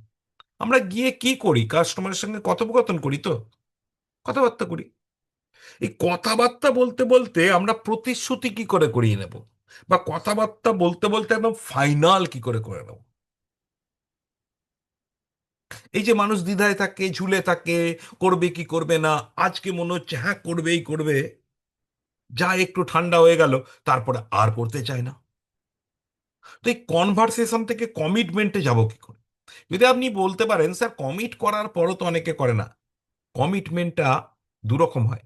একটা হচ্ছে আপনাকে তখনকার মতো কমিট করলো, আপনার কাছে কমিট করলো, আর একটা হচ্ছে নিজের কাছে কমিট করলো। ভালো করে বুঝুন। যেমন ধরুন আপনাকে যদি বলি এমডিআরটি করবেন, আপনি বলেন ইয়েস স্যার এমডিআরটি করব। তো আপনি যখন বললেন না, তখন দুটো মানে হতে পারে, দুটো। একটা হতে পারে আমাকে বললেন এমডিআরটি করব, মানে আমার কাছে কমিট করলেন। আরেকটা হতে পারে আপনি নিজের কাছে কমিট করলেন। তাহলে conversation into commitment to self, যখন নিজের কাছে, অথবা টু চাইল্ড, বাচ্চার কাছে, মানে মনে মনে বাচ্চার জন্য, অথবা স্পাউসের কাছে, তার স্ত্রীর কমিট করলেন না, তখন দ্বিধাও আটকাবে না। এটা কি করে করাবেন? এক্স্যাক্টলি, চলুন। চারটে স্টেজ আছে এর জন্য। একটা হচ্ছে ইন্ডিয়ান বায়ার সাইকোলজি, এগুলো নিয়ে আমরা ধীরে ধীরে আরো পরতে খুলবো, একটু জটিল জিনিস, এই ক্লাস তো জটিলই হয়। ইন্ডিয়ান বায়ার সাইকোলজি, অর্থাৎ ভারতীয় যে কাস্টমার, তাদের যে কেনাকাটা করে, এই কেনাকাটার যে সাইকোলজি কিসের ওপর নির্ভর করে। আমরা অনেকে কিন্তু একটা দারুণ ভুল ভাবি, যে মানুষ সস্তা জিনিস বস্তা বস্তা কেনে। অবশ্যই কেনে, সস্তা জিনিস কেনে, কিন্তু যে জিনিসটা জীবনে খুব গুরুত্বপূর্ণ, সেটা মানুষ সস্তা কেনার দিকে সবসময় যায় না। হ্যাঁ, যদি মনে করে দুটোরই সেম কোয়ালিটি, একটা সস্তা পাচ্ছি, তখন তো বাঙালিরা কিনবেই। কিন্তু যদি আপনি দেখাতে পারেন যে দুটো জিনিসের মধ্যে একটার কোয়ালিটি অনেক হাই, একটার কোয়ালিটি লো, লো বলে আপনি সস্তায় পাচ্ছেন, তখন হাই কোয়ালিটির কিনবে। তো এই আলোচনা থেকে একটু সুন্দর আলোচনায় চলে যায়। এখানেই দেখুন, ইন্ডিয়ান বায়ারের সাইকোলজি কি জানেন? এলআইসি কেনার ক্ষেত্রে চারটে সাইকোলজি কাজ করে, ভালো করে বুঝুন। এক হচ্ছে ট্রাস্ট, তাকে বিশ্বাস আনাতে হবে। কিসের কিসের লিখে রাখুন, যে এলআইসিটা আমার খুব আর্জেন্ট, বা আমার খুব দরকার, এই বিশ্বাস, এলআইসি আমার খুব দরকার। দ্বিতীয়, এই প্রোডাক্টটা বেস্ট প্রোডাক্ট আমার জন্য, মানে রিটার্নের দিক থেকে বেস্ট না, আমার যে প্রয়োজনীয়তার দিক থেকে বেস্ট। তৃতীয়, এলআইসি কোম্পানি কোনোদিন আপনাকে ধোঁকা দেবে না, এলআইসি সংস্থা। যদি ভাবেন এটা তো মানুষ জানে, আজকের যুগের মানুষ না, অনেকে জানেও না, এটাও মাথায় রাখুন।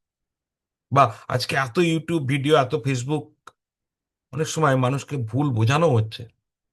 তাই ট্রাস্ট ফ্যাক্টর এলআইসির প্রতি আপনাকে তৈরি করতে হবে। আর আপনি সেই ব্যক্তি যার নলেজ, যার কমিটমেন্ট, যার মানে পরিষেবা দেওয়ার ক্ষমতা ভালো আছে। এই চারটে জিনিসে বিশ্বাস চাই। এটা আপনাকে কিন্তু প্রথম থেকে শেষ পর্যন্ত তৈরি করে যেতে হবে। সেলসের প্রথম থেকে শেষ, শুধু তাই না, আপনার আচারে, ব্যবহারে, কথায়, বার্তায়, ফোনে, আপনার ব্র্যান্ডিং এ, আপনার প্রচারে, আপনার সোশ্যাল মিডিয়ায়, সব জায়গায় কিন্তু মানুষ যেন এই বিশ্বাসটা তৈরি করে। এরপরে ফিয়ার, যেটা নিয়ে আমি সেলস পাইপলাইনের সময় বুঝিয়েছিলাম, পেন পয়েন্টস, যন্ত্রণা। তো মানুষ তো বর্তমান যন্ত্রণা নিয়ে পড়ে আছে, ভবিষ্যতের যন্ত্রণাগুলো যে কতটা ভয়ানক। যন্ত্রণাগুলো ভয়ানক না, যন্ত্রণাগুলোর জন্য প্রিপেয়ার না হলে ভয়ানক। ইয়েস। অর্থাৎ ছেলে মেয়ের এডুকেশন জিনিসটা ভয়ানক না, ছেলে মেয়ের এডুকেশনের সময় টাকার দরকার কিন্তু নেই, সেই ভাবনাটা ভয়ানক। আমার মৃত্যু হওয়াটা অবশ্যই ভয়ানক, কিন্তু তার থেকেও বেশি ভয়ানক আমার মৃত্যুর পর আমার পরিবারের টাকা নেই, অথচ বাড়িতে লোনের টাকা আসছে, সংসার কি করে চালাবে আমার ওয়াইফ, ছেলে মেয়েরা বুঝতে পারছে না। এটা ভয়ানক। বৃদ্ধ বয়সে আমি অনেক বছর বাঁচবো, অথচ বাঁচার মতো করে বাঁচার জন্য যে অর্থ, সেটা নেই। আমাকে অনেকের কাছে কাছে হাত পাততে হচ্ছে, অথচ তারা দেবে কিনা, এ মাস দিল পরের মাস দেবে কিনা গ্যারেন্টি নেই। আমার কয়েকটা টাকা আমি জমিয়ে রেখেছিলাম, তার মধ্যে কিছু টাকা আমার মেয়ে ছেলে ওদেরকে তাদের ভবিষ্যতের জন্য দিয়ে ফেলেছি। এখন যেটুকু আছে আমি ভেবেছিলাম অনেক, কিন্তু মাত্র আমার কাছে 15 লাখ বা 20 লাখ আছে। 20 লাখ ব্যাংকে রেখে আমি 6% সুদ পাচ্ছি। 20 লাখের 6% হচ্ছে 6, 20, 1,20,000, অর্থাৎ মাসে 10,000। আগে ভেবেছিলাম এতেই সংসার চলে যাবে, কিন্তু আজ 70 বছর বয়সে ভেবে দেখছি, সালটা কিন্তু তখন 2050, ভেবে দেখছি যে না, খুব ভুল ভেবেছিলাম। তখনকার দিনের 10,000, অর্থাৎ 2026 সালের 10,000 আর 2050 সালের 10,000 মধ্যে অনেক পার্থক্য। তখন 10,000-এ যা কেনা যেত, এখন সেটা কিনতে গেলে 40,000 লাগবে। তখনকার যে ভয়, তখন টাকা না যোগান থাকার ভয়। এইটা হলো বায়ার সাইকোলজি। যদি এটাকে আপনি আনতে পারেন, নিজের কাছে নিজের কমিটমেন্ট হোক। যারা আমার সাথে সহমত তারা এ লিখুন, এ এগ্রিড, ABCD এ। ফ্যামিলি, মানুষ সবচেয়ে ভালোবাসে ফ্যামিলিকে। আপনি আপনি পাচ্ছেন, আপনি পাচ্ছেন, আপনি পাচ্ছেন কথাটা ত্যাগ করুন। দিচ্ছেন আপনি প্রিমিয়াম, পাচ্ছে ফ্যামিলি। ফ্যামিলি মানি, ফ্যামিলি সিকিউরিটি, পাচ্ছে ফ্যামিলি, ফ্যামিলির স্বপ্ন, ফ্যামিলি রেসপন্সিবিলিটি। এই কথাগুলো বারবার ব্যবহার করুন। যত ইররেসপন্সিবল মানুষই হোক না কেন, ফ্যামিলিকে সবাই ভালোবাসে। হতে পারে ফ্যামিলির সবাইকে ভালোবাসে না, কিন্তু একজনকে ভালোবাসে, দ্যাটস ইনাফ। ফ্যামিলির কনসেপশন ছাড়া ইন্স্যুরেন্স বিক্রি করা যাবে না। ইন্স্যুরেন্স প্রফিটেবিলিটি থেকে বিক্রি করতে পারবেন না। হ্যাঁ, ইন্স্যুরেন্স লস না, কিন্তু প্রফিটেবিলিটি না। তার জন্য একটা কথা আমি বারবার বলি, আপনারা লিখে রাখবেন, বলেন অনেক সময়, এলআইসি হয়তো আপনাকে এলআইসি হয়তো আপনাকে ধনী করবে না, কিন্তু অবশ্যই আপনার অবর্তমানে অথবা আপনার বার্ধক্যের সময় আপনাকে গরিব হওয়ার হাত থেকে বাঁচাবে। এলআইসি হয়তো আপনাকে ধনী করবে না, কিন্তু অবশ্যই আপনার অবর্তমানে আপনার পরিবারকে, অথবা আপনার বর্তমানে আপনার বার্ধক্যে আপনাকে গরিব হওয়ার হাত থেকে অবশ্যই বাঁচাবে। This is the conception. এই কনসেপশনটা হলো আসল ভিত। এলআইসি টার্ম ইন্স্যুরেন্স বলুন বা এন্ডাওমেন্ট বলুন। আমরা যদি এর বাইরে প্রফিটেবিলিটির কম্পারিজনে বারবার চলে যাই, কাস্টমার আমাকে নিয়ে যাবেই, যাবেই। কারণ কাস্টমারের মানসিকতা কি, দোকানে ঢুকলেই প্রথম জিজ্ঞাসা, এটা দাম কত? আচ্ছা বলুন তো, আমরা মধ্যবিত্ত পরিবারে এই কাজটা করছি বলে এটা হচ্ছে, করতেই হবে কারণ আমরাও মধ্যবিত্ত, তারাও মধ্যবিত্ত, মধ্যবিত্তই বেশি। আচ্ছা বলুন তো, একজন ধনী ব্যক্তি যখন কোনো ব্র্যান্ডেড দোকানে যাচ্ছে, যেখানে দাম কয়েক হাজার থেকে শুরু, লাখ থেকে শুরু, প্রথম গিয়ে কি বলে, যেটা দাম কত, প্রথম মডেল, স্টাইল, উপযোগিতা, এইগুলো নিয়ে প্রশ্ন করে। তাই ধনী ব্যক্তির বাইং সাইকোলজি আলাদা, আর গরিব ব্যক্তির বাইং সাইকোলজি, কিন্তু গরিব মানে মধ্যবিত্তর, আলাদা। বাই দ্য বাই, মিস্টার সম্রাট Ghosh agreed, Piyush Kar agreed, Falguni Shah madam agreed, Bidyut Khan agreed, Dipankar Naskar agreed, Animesh Roy agreed, Gorachand Bera agreed, Tapan Kumar Das agreed, Bishnupada Hazra agreed, Subhas Chakraborty agreed, Subrata Kumar Mishra agreed, Prakritish De agreed, Sanjay Haldar agreed, Ashutosh Majumdar agreed. লাইনটা আরেকবার বলুন। হ্যাঁ, বলছি, লিখে নিতে পারেন। Thank you. এলআইসি হয়তো আপনাকে বিরাট ধনী করে না, কিন্তু এলআইসি আপনার অবর্তমানে, আপনার পরিবারকে, এবার এবং আপনার বর্তমানে, আপনার বৃদ্ধ বয়সকে বিপর্যয়ের হাত থেকে বাঁচায়, বা গরিব হয়ে যাওয়ার হাত থেকে বাঁচায়, অবশ্যই বাঁচায়। তাই আপনি অনেক টাকা প্রফিটের জায়গায় রেখেছেন, রাখুন, আরো রাখুন, কিছু টাকা এলআইসিতেও রাখুন। কারণ আমাদের লক্ষ্য শুধু ধনী হওয়া নয় স্যার, আমাদের এটাও লক্ষ্য যাতে না আমরা গরিব হয়ে যাই।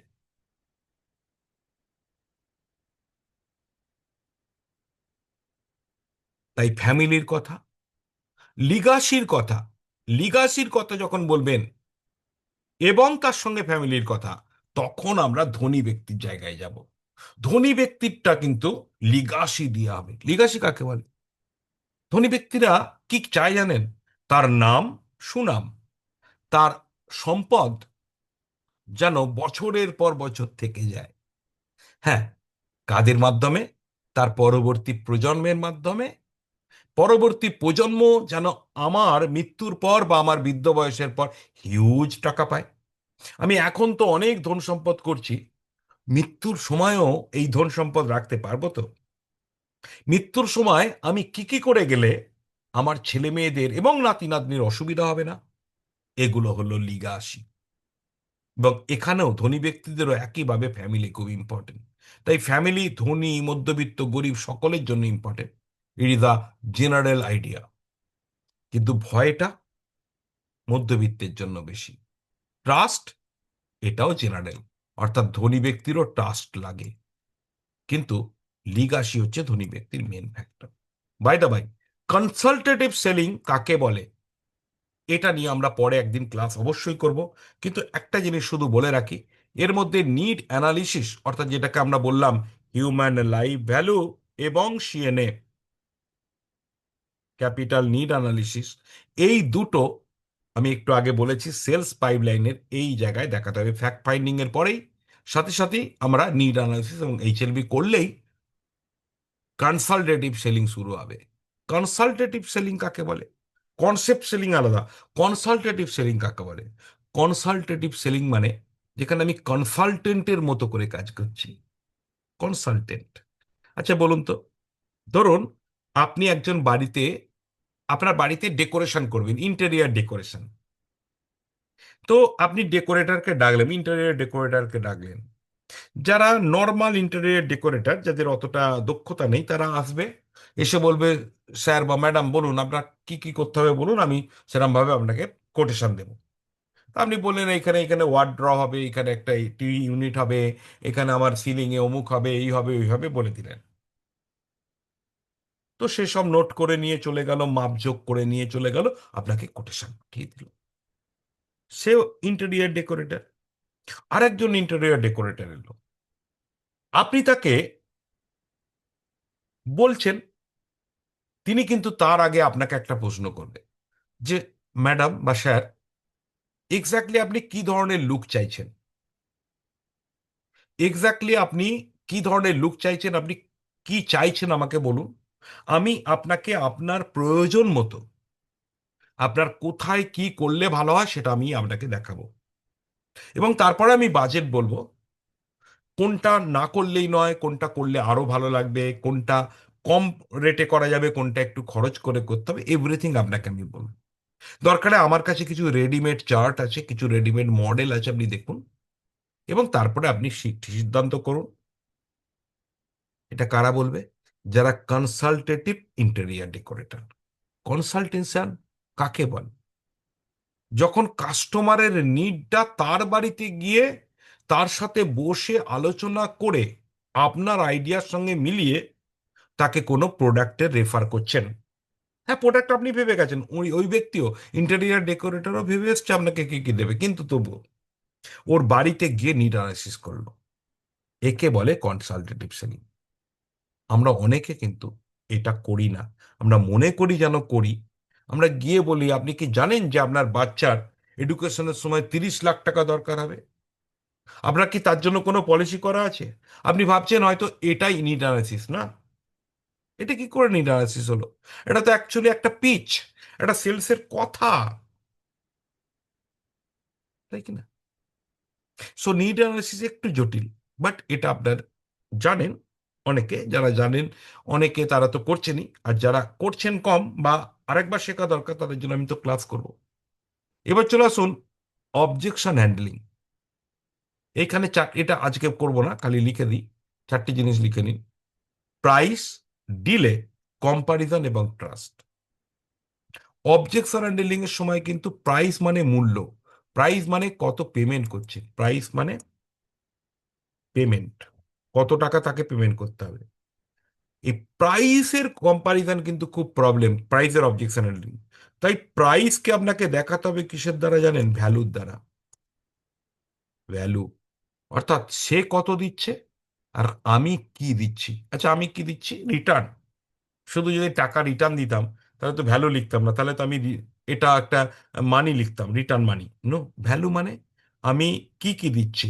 1 2 3 4, অনেক কিছু দিচ্ছি। আমি একটা হলো টাকা রিটার্ন দিচ্ছি, আর একটা হলো নিরাপত্তা দিচ্ছি, আর একটা হলো অসময়ে তাকে সাহায্য করছি, মানে ইয়েস এলআইসি। তার ডিসেবল হলে সাহায্য করছি, তাকে গভর্নমেন্ট গ্যারেন্টি দিচ্ছে, এখন লিস্ট কিন্তু অনেক বাড়বে। গভর্নমেন্ট গ্যারেন্টি দিচ্ছে, আমি তাকে ট্যাক্স ফ্রি ইনকাম দিচ্ছি, আমি এমডব্লিউপি অ্যাক্টের সুবিধা দিচ্ছি। আজকে সকালেই একজন এজেন্ট আমাকে ফোন করলেন, তিনি আমার এমডিআরটি কোর্সে এখনো জয়েন করেননি, করবেন, ওনারা 3 জন জয়েন করবেন। উনি আমার একটা ছোট্ট এমডিআরটির ক্লাস শুনেছিলেন। আজকে সকালে ফোন করে বলছেন, স্যার আপনার এই ক্লাসটা থেকে আমি 4খানা পলিসি এমডব্লিউপি অ্যাক্টের মাধ্যমে অ্যাপ্রোচ করেছিলাম ধনী ব্যক্তিকে, তার মধ্যে 2টো পলিসি হয়েছে এমডব্লিউপি অ্যাক্টের দ্বারা হয়েছে। ভেবে দেখুন, বড় পলিসি। অর্থাৎ এরকম বেশ কিছু জিনিস যেটা আমরা ভ্যালু ক্রিয়েট করব। অবজেকশন হ্যান্ডলিং এর প্রাইস প্রবলেমকে ভ্যালুর দ্বারা মেটাতে হবে, ডিলে প্রবলেমকে মেটাতে হবে আর্জেন্সি অ্যান্ড ইমার্জেন্সির দ্বারা, এমার্জেন্সি ক্রিয়েট করতে হবে। আর একটা জিনিস এর সঙ্গে ক্রিয়েট করতে হবে, ফোমো। ফোমো মানে অন্যেরা নিয়ে নিচ্ছে, আপনি নিচ্ছেন না, আপনি আপনি পিছনে পড়ে যাচ্ছেন।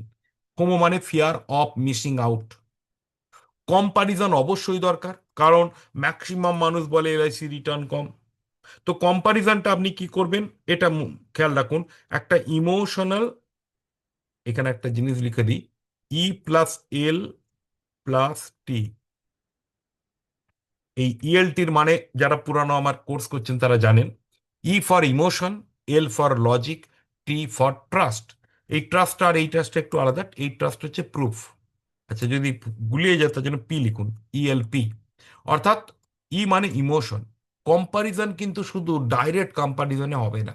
আপনি যদি বলেন মিউচুয়াল ফান্ড ভার্সেস এলআইসি দেখাও, আমি 5টা পয়েন্ট বলে দিলাম, মিউচুয়াল ফান্ডে এইটা পাবেন না, এলআইসিতে এই পাবেন, হবে না কম্পারিজন। কম্পারিজনে এলআইসিকে বেস্ট প্রমাণ করতে গেলে শুধু লজিক না, লজিক মানে যুক্তি দিলে হবে না, তার আগে এবং পরে, মাঝখানে ইমোশন দিতে হবে।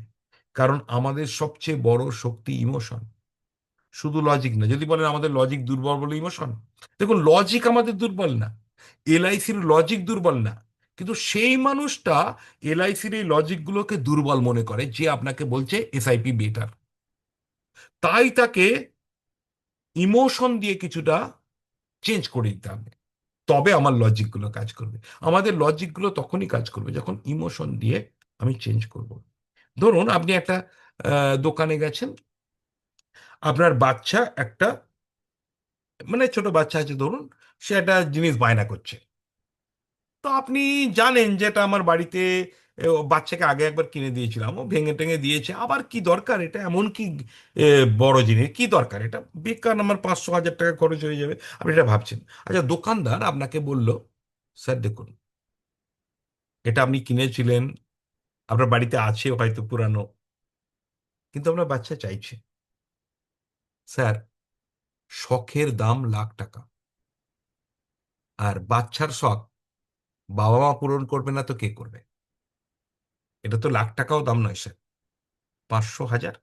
চলুন, আপনার বাচ্চা চাইছে বলে আমি না হয় 100 টাকা কম করে দিলাম। একবার ভাবুন তো, একটা লজিক দিল কিন্তু, কিন্তু দিল কিসের ছদ্মে? ইমোশনের। আচ্ছা, উনি কিনবেন কি কিনবেন না, আপনার কি মনে হয় কেনার চান্স 80% না আরো কম? আপনারা লিখুন, কিনবেন কি কিনবেন না। যদি বলেন চান্স, লিখুন 80% না কত, না কম, না 50% লিখুন। এই যে গল্পটা বললাম, দেখুন এইসব পয়েন্টগুলো না ভালো করে বুঝতে হবে, কারণ এইগুলোই হচ্ছে আমাদের কোর্সের মেন। কারণ এইটাই হলো যে শিক্ষা আপনি নিচ্ছেন অন্যদের থেকে আলাদা, তবেই তো আপনি অন্যদের থেকে আলাদা হবেন। একদম। দেখুন, এই যে জায়গাটা, ধন্যবাদ আপনারা যারা লিখছেন, 80% একেবারে একেবারে ধন্যবাদ। কারণ জানেন, এই যে ওই সময় ওই কথাটি বলা, ওটাই তো ওই দোকানদারের আসল কীর্তি। তাহলে আপনি যদি লজিক বলতেন, লজিক কি বলা যেত? দেখুন, বাচ্চার জন্য তো অনেকেই কেনে, এটা হলো লজিক। ওই লজিকটাকে আপনি ইমোশন দিয়ে বললেন, তাহলেই হয়ে গেল, লজিকটা তার ভ্যালুয়েবল হয়ে গেল। প্রুফ, প্রুফ ওইখানেই বলতে পারে, ওই ব্যক্তিই বলতে পারে, সেলসম্যান, দোকানদার, যে ছোটবেলায় আমরাও অনেক কিছু বায়না করেছি নাকি বলুন, আমাদের জন্য আমাদের বাবা মারা কয়েক হাজার টাকা লস করেছে, কিংবা এরকম প্রুফ, প্রুফ প্রমাণ, কিংবা এরকম প্রুফ দিতে পারে। আপনি বলছেন আমি দোকান চালাই, আমার ছেলে মেয়েদের জন্য একটাই জিনিস কতবার যে তাদেরকে দিতে হয় আপনি কল্পনা করতে পারবেন না, প্রুফ দিয়ে দিলেন। প্রুফ, অর্থাৎ প্রুফ দিয়ে দিলে আরো ভালো হয়ে যায়। দেন চলে আসুন ট্রাস্ট। ট্রাস্ট মানে আমি যে ট্রাস্টের কথা আগে বলেছিলাম, ওই ট্রাস্টটা, এই যে ট্রাস্ট, চারটে জিনিসের ওই ট্রাস্টটা, ওই ট্রাস্টটা অবজেকশন হ্যান্ডলিং এর সময় দরকার হয়। কিন্তু এখন কিন্তু ট্রাস্টের সঙ্গে উইথ ডকুমেন্টারি, ডকুমেন্টারি প্রুফ লাগবে, কারণ অবজেকশন দিয়ে দিয়েছে না।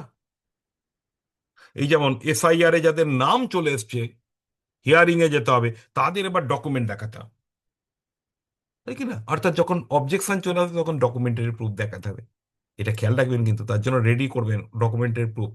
আরেকটা জিনিস করা যায়, সোশ্যাল প্রুফ।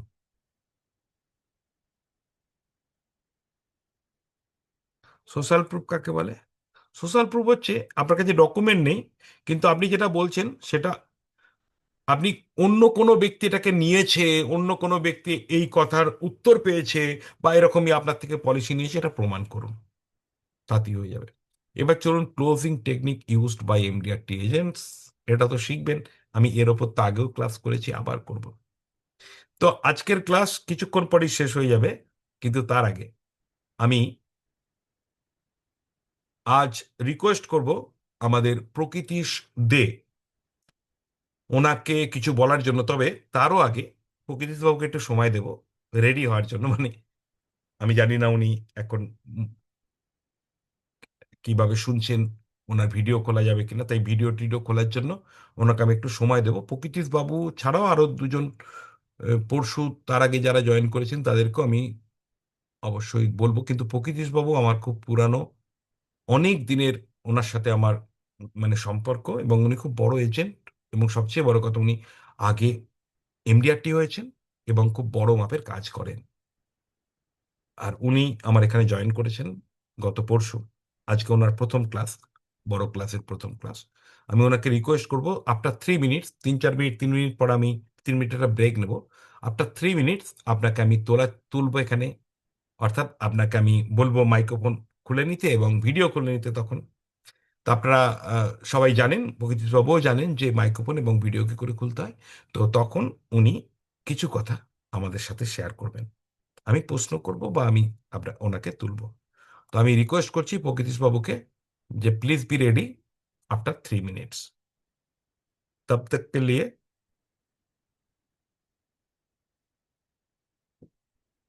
একবার বিরতি।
Welcome back, everybody.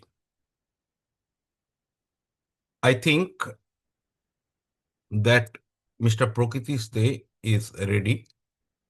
Maybe. If he is ready, I am going to unmute him.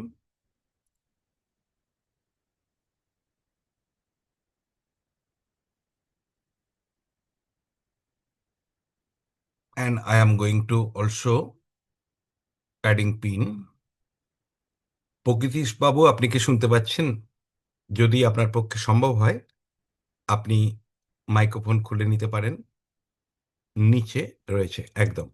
আর যদি ভিডিও খোলা, হ্যাঁ শোনা যাচ্ছে প্রকৃতিশ বাবু। ভিডিও কি খোলা যাবে? ভিডিও খুলে দিচ্ছি স্যার। একদম। আপনাকে শুভেচ্ছা, অভিনন্দন এবং ভালোবাসা জানাই আমাদের প্রিমিয়াম কোর্সের গ্রুপ থেকে। আর আপনি যুক্ত হয়েছেন, এটা আমাদের কাছে অনেক গর্বের, অনেক আনন্দের। আপনার মুখ থেকে কিছু কথা শুনতে চাই। যে প্রথম আমি শুনতে চাই যে এমডিআরটি হলে কেমন লাগে? আপনি তো আগেও হয়েছেন, এখানেও অনেকেই হয়েছেন এবং প্রতি বছর হচ্ছেন, বাট আপনার আহ, আবার কেন নিজেকে মানে এমডিআরটি, সিওটি, টিওটির দিকে যাওয়ার প্রবণতা? আপনার যা ইনকাম, আপনার যা ফ্যামিলি স্ট্যাটাস, তাতে করে তো আর না করলেও চলে, কিন্তু কেন দরকার? ধন্যবাদ স্যার, প্রণাম নেবেন। এখানে উপস্থিত সকলকে আমার আন্তরিক অভিনন্দন জানাই। আজকে আমরা মাঝে মাঝে ভাবি যে আমাদের প্রশিক্ষণের দরকার নাই, কিন্তু আমরা যখনই আমাদের মনের মধ্যে চিন্তা ভাবনা আসে, তখন কিন্তু আমরা বারবার দেখেছি আমরা সেই মুহূর্তে পিছিয়ে যাই। অতএব এডুকেশনটা যে খুব নেসেসারি, সেটা আমরা বারবার প্রমাণিত হয়েছি বা আমরা নিজেরাও নিজেদেরকে প্রমাণ করেছি। আমি আজকে এই প্রফেশনে রয়েছি near about 37 years, more than 37 years 37 years plus? বাপরে, বিরাট ব্যাপার এটা। প্লাস। 1988 সাল থেকে আমি এই প্রফেশনে রয়েছি এবং আমি আজ 24 বছর সিএম ক্লাব মেম্বার এবং প্রথম এমডিআরটি করি 16 সালে। এবং এমডিআরটিটা যে করেছি তখন আহ, মানে প্রশিক্ষণের মাধ্যমে কোথাও এক জায়গায় যুক্ত হয়েই কিন্তু আমি করেছি। মানে উনি আমাকে সেই চিন্তা ভাবনায় দিয়েছিলেন। হ্যাঁ, এবং সেখানে চিন্তা ভাবনা, ওনার চিন্তা ভাবনা আপ্লুত হয়েই কিন্তু চ্যালেঞ্জ হিসাবে নিয়েছিলাম যে এমডিআরটিটা করব। এবং আমার সৌভাগ্য যে আমি প্রথম এমডিআরটি করে কিন্তু প্রথম বছরই আমি ইউএস এর আমাদের এমডিআরটি কনফারেন্সে যাওয়ারও সৌভাগ্য হয়েছিল। একেবারে এবং তার সঙ্গে আমাদের আরামবাগ ব্রাঞ্চে আমাদের সুভাষ রয়েছে, কিন্তু একেবারে সুভাষের দুর্ভাগ্য আমরা একসঙ্গে মানে যাওয়ার প্রস্তুতি নিয়েও ওর ভিসার কারণে ও যেতে পারেনি। আচ্ছা, এখানে আমার যেটা মানে সবার প্রতীশ উদ্দেশ্যে বাবু, যেটা বলা। মাঝখানে একটা কথা বলি। হ্যাঁ, ওই এবার এবার ঠিক আছে। আর একটুখানি মোবাইলটার, আপনার মাথাটা কেটে যাচ্ছে, মানে চশমা পর্যন্ত। আচ্ছা, হ্যাঁ একদম, ব্যাস। আর ঠিক আছে। হাতটা একটুখানি ক্যামেরা থেকে সরিয়ে নিতে হবে, বা হাতটা একদম একদম ঠিক। এবার খুব সুন্দর লাগছে, একদম। হুম মানে আমার যেটা বলার বক্তব্য হচ্ছে হুম যে একটা গল্প আমি বলি। হ্যাঁ, যে দুটো সেলফ অনেকভাবেই করা যায়, হ্যাঁ, প্রফেশনে অনেকভাবে টিকে থাকা যায়। একটা হচ্ছে বেগারিং অর্থাৎ ভিক্ষাবৃত্তির মতো টিকে থাকা যায়।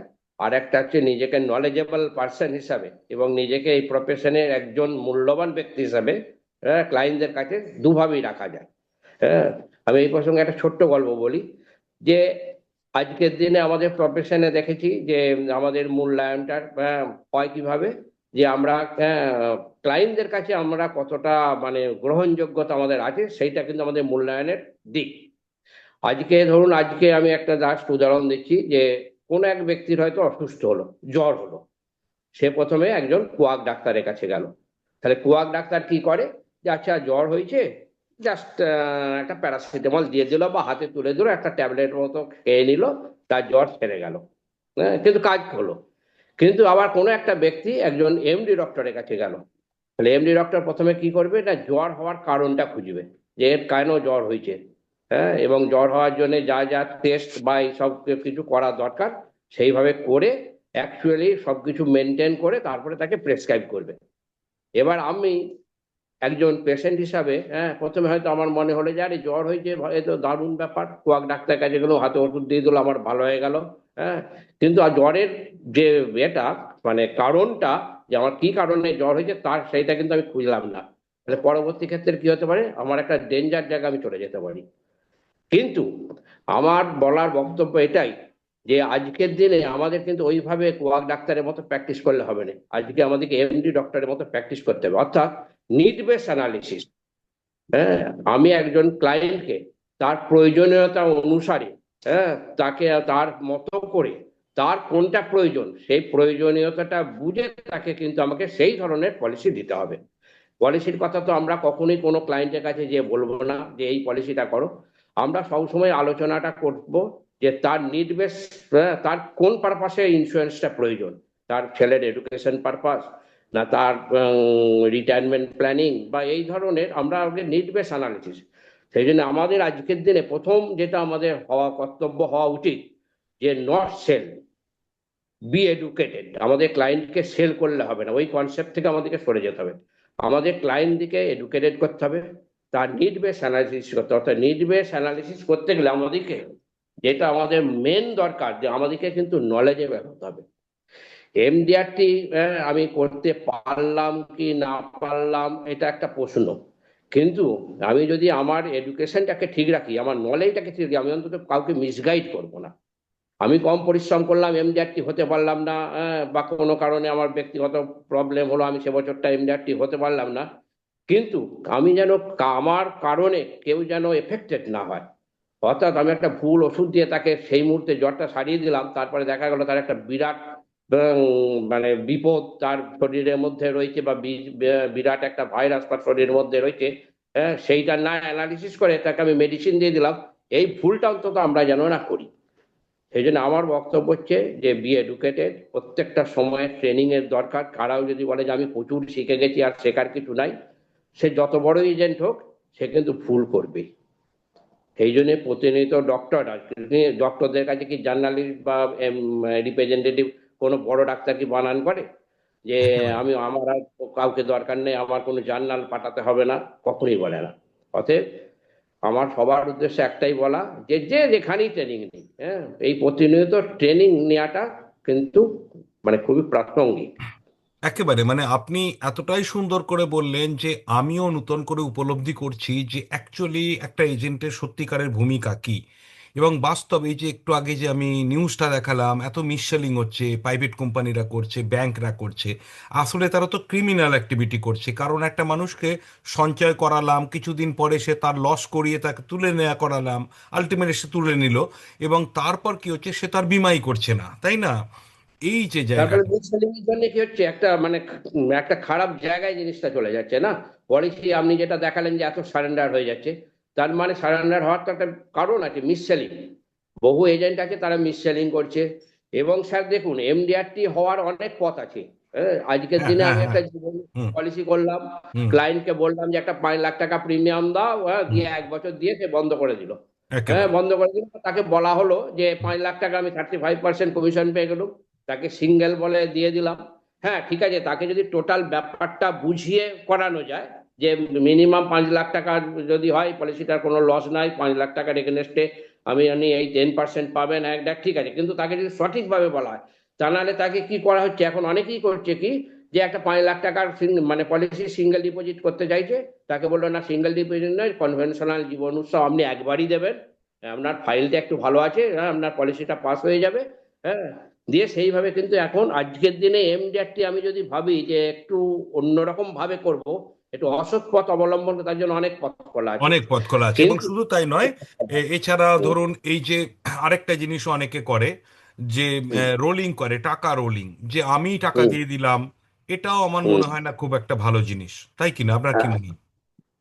কারণ আমার মনে হয়েছে দীর্ঘদিন প্রফেশনে হুম। সম্মানের সঙ্গে থাকতে গেলে সঠিক পদ্ধতি প্রয়োগটা করতে হবে। এবং তাহলে এতে কিন্তু মনের দীর্ঘ আনন্দও থাকে, মনের আনন্দও থাকে। দেখা যাচ্ছে যে এখন 2-4 বছর খুব ভালো কাজ করছে, তারপরে দেখছি আর বাজারে তাদের দেখা যাচ্ছে না। অর্থাৎ সততার সঙ্গে কাজটা করতে গেলে এবং ভালোভাবে দীর্ঘদিন যে কোনো প্রতিষ্ঠানে দীর্ঘদিন স্থায়িত্ব মানে স্থায়ী হতে গেলে তার মোরালিটিটা গুরুত্ব দিতে হবে, দিতে হ্যাঁ, হবে এবং এথিক্স, সত্যিকার থেকে এথিক্যাল, নলেজ মানে এমডিআরটি যেহেতু আপনি কনভেনশনে গেছেন, আপনি নিশ্চয়ই ওখানে খেয়াল করেছেন। এমডিআরটির একটা দিক কিন্তু আমাদের ইন্ডিয়াতে ভালো খেয়াল করে না, সেটা হচ্ছে এথিক্স। অর্থাৎ আমি যেখানে যে কাজ করছি সেই কাজের একটা এথিক, যাকে বলে আমি ন্যায়পরায়ণতা, এইটা কিন্তু বিদেশে চালু আছে, মানে সব জায়গাতেই এমডিআরটির একটা নীতি হলো যে আমি এথিক্যাল কাজ করছি। কিন্তু আমাদের সত্যি কথা যে বাস্তবে অনেক এজেন্ট এমডিআরটি হচ্ছে, কিন্তু এথিক্যালি হচ্ছে না বলেই তাদের একটা প্রবলেমও হচ্ছে। তারা কিন্তু 1-2 বছর এমডিআরটি হওয়ার পরে একদম তাদেরকে দেখাই যাচ্ছে না, যেটা আপনি বললেন, এটা হালকা বাস্তব কথা। মার্কেটে দেখাই যাচ্ছে না, কারণ আমরা হুম। নিজেরা প্রিমিয়াম পয়েন্ট অফিস ফফিস চালাই, আমাদের কাছে বহু এজেন্ট বহু ক্লায়েন্ট আসে। হুম। তার ফলে আমরা এগুলো বাস্তব চিত্র কিন্তু কিন্তু দীর্ঘদিন ধরেই দেখে আসছি। একদম, এটা একসময় আসলে একটা বিরাট কাজ, খেতাবের বিরাট নাম, লড়াই নয়। তারপরে হ্যাঁ, আপনার মতে এটা শুধু একটা খেতাবের লড়াই নয়, এটা নিজের উন্নয়নের লড়াই এবং একটা বনেদীপনার লড়াই, তাই কি না? একদম একদম যে একদম স্যার। আমি আমি যখন রিটায়ারও করে যাব, আমি আমি 70-80 বছর বয়সের পর যদি আমি 80 বছর পর নাও কাজ করি, অন্তত সবাই জানবে যে একটা বনেদি এজেন্ট, এই যে হ্যাঁ, জায়গাটা, এইটা কিন্তু অনেকে রাখতে এবং পারে না। সবসময় সঠিক এটা একটা পরামর্শ দেন।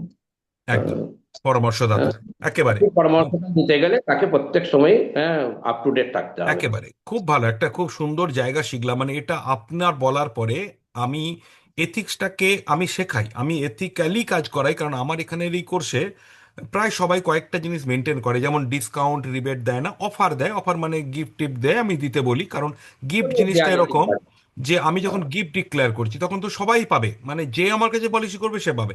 কিন্তু আমি যখন ডিসকাউন্ট দিচ্ছি তখন কিন্তু গোপনে দিচ্ছি, মানে একজনকে দিচ্ছি আরেকজনকে দিচ্ছি না, এরম ব্যাপারটা।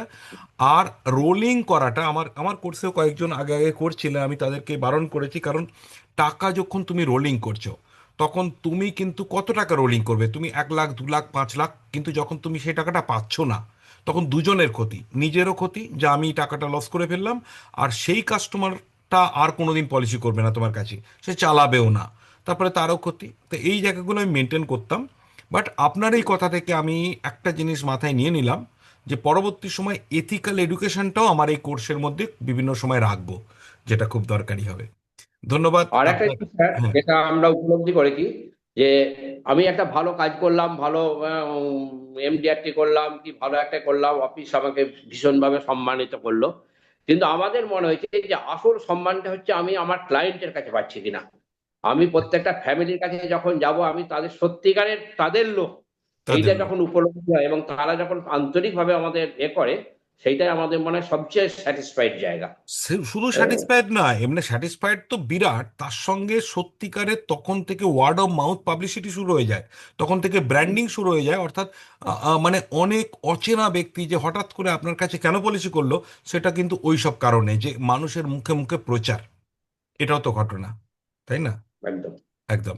তো অনেকেরই ভালো লেগেছে আপনার কথা, লিখছে সঞ্জয় বাবু, লিখেছেন সঞ্জয় হালদার আমাদের, উনি ক্যানিং ব্রাঞ্চের টপ এজেন্ট, 300-র কাছাকাছি পলিসি করেন, আপনার টিপস ওনার খুব ভালো লেগেছে। শম্পা ম্যাডাম, শম্পা দেবনাথ, আহ, উনি খুব বড় এজেন্ট না হলেও উনি কিন্তু পরপর 2 বছর আমার কোর্সে আছেন এবং খুব খারাপ অবস্থায় চলে গিয়েছিল ওনার এজেন্সি, তো উনি অনেক রিকভার করে গেছেন, কিন্তু এথিক্যাল সেন্সে কাজ করেন। তো আজকে আমরা জানলাম প্রকৃতিশ বাবুর থেকে, উনি নিজেও অনেক জায়গায় ট্রেনিংও দেন প্রকৃতিশ বাবু। তো প্রকৃতিশ বাবুকে আমরা পরবর্তী সময় পাবো, এবং পীযূষ কর, মিস্টার পীযূষ কর, উনি আমার 4 বছর বোধহয় আমার কোর্সে আছেন, উনিও লিখেছেন এক্সেলেন্ট স্যার। দেন অনিমেষ রায়, উনি কান্দি ব্রাঞ্চের এবং উনি কয়েকবার এমডিআরটি হয়েছেন, আমার গত বছর কোর্সে ছিলেন, এবছরও আছেন, উনি লিখেছেন ভালো লাগলো। সুব্রত কুমার মিশ্র ফ্রম এগরা ব্রাঞ্চ, উনি লিখেছেন এক্সেলেন্ট স্পিচ, ভেরি গুড। আপনাদের মতো মানুষদের এই স্পিচগুলো অনেককে মোটিভেটেড করবে এবং অনেককে এবং আমাকেও এনলাইটেড করলো, এই জন্য আপনাকে ধন্যবাদ প্রকৃতিশ বাবু। আহ, ধন্যবাদ স্যার, সকলকে একদম। ধন্যবাদ, সকলকে আমার আন্তরিক অভিনন্দন, সকলেই ভালো থাকুন এই কামনা একেবারে করি। একেবারে ধন্যবাদ, আমরা প্রকৃতিশ বাবুর থেকে শুনলাম। তো এরপরে আমরা অল্পক্ষণের মধ্যেই ক্লাস শেষ হবে, বাট আমি তার আগে বলবো যে আমরা বড় পলিসি অবশ্যই করতে চাই, এবং বড় পলিসি করতে গেলে আমরা খুব দ্রুত একটা জিনিস দেখে নেব, যে আমাদের বডি ল্যাঙ্গুয়েজ কিন্তু খুব গুরুত্বপূর্ণ বিষয়। আমি ছোট করে একবার দেখিয়ে দেবো যে আমি এটা লেখাটাও পাঠিয়ে দেবো আপনাদেরকে, বীমা উপদেষ্টার শরীরী ভাষা বা বডি ল্যাঙ্গুয়েজ কেমন হবে।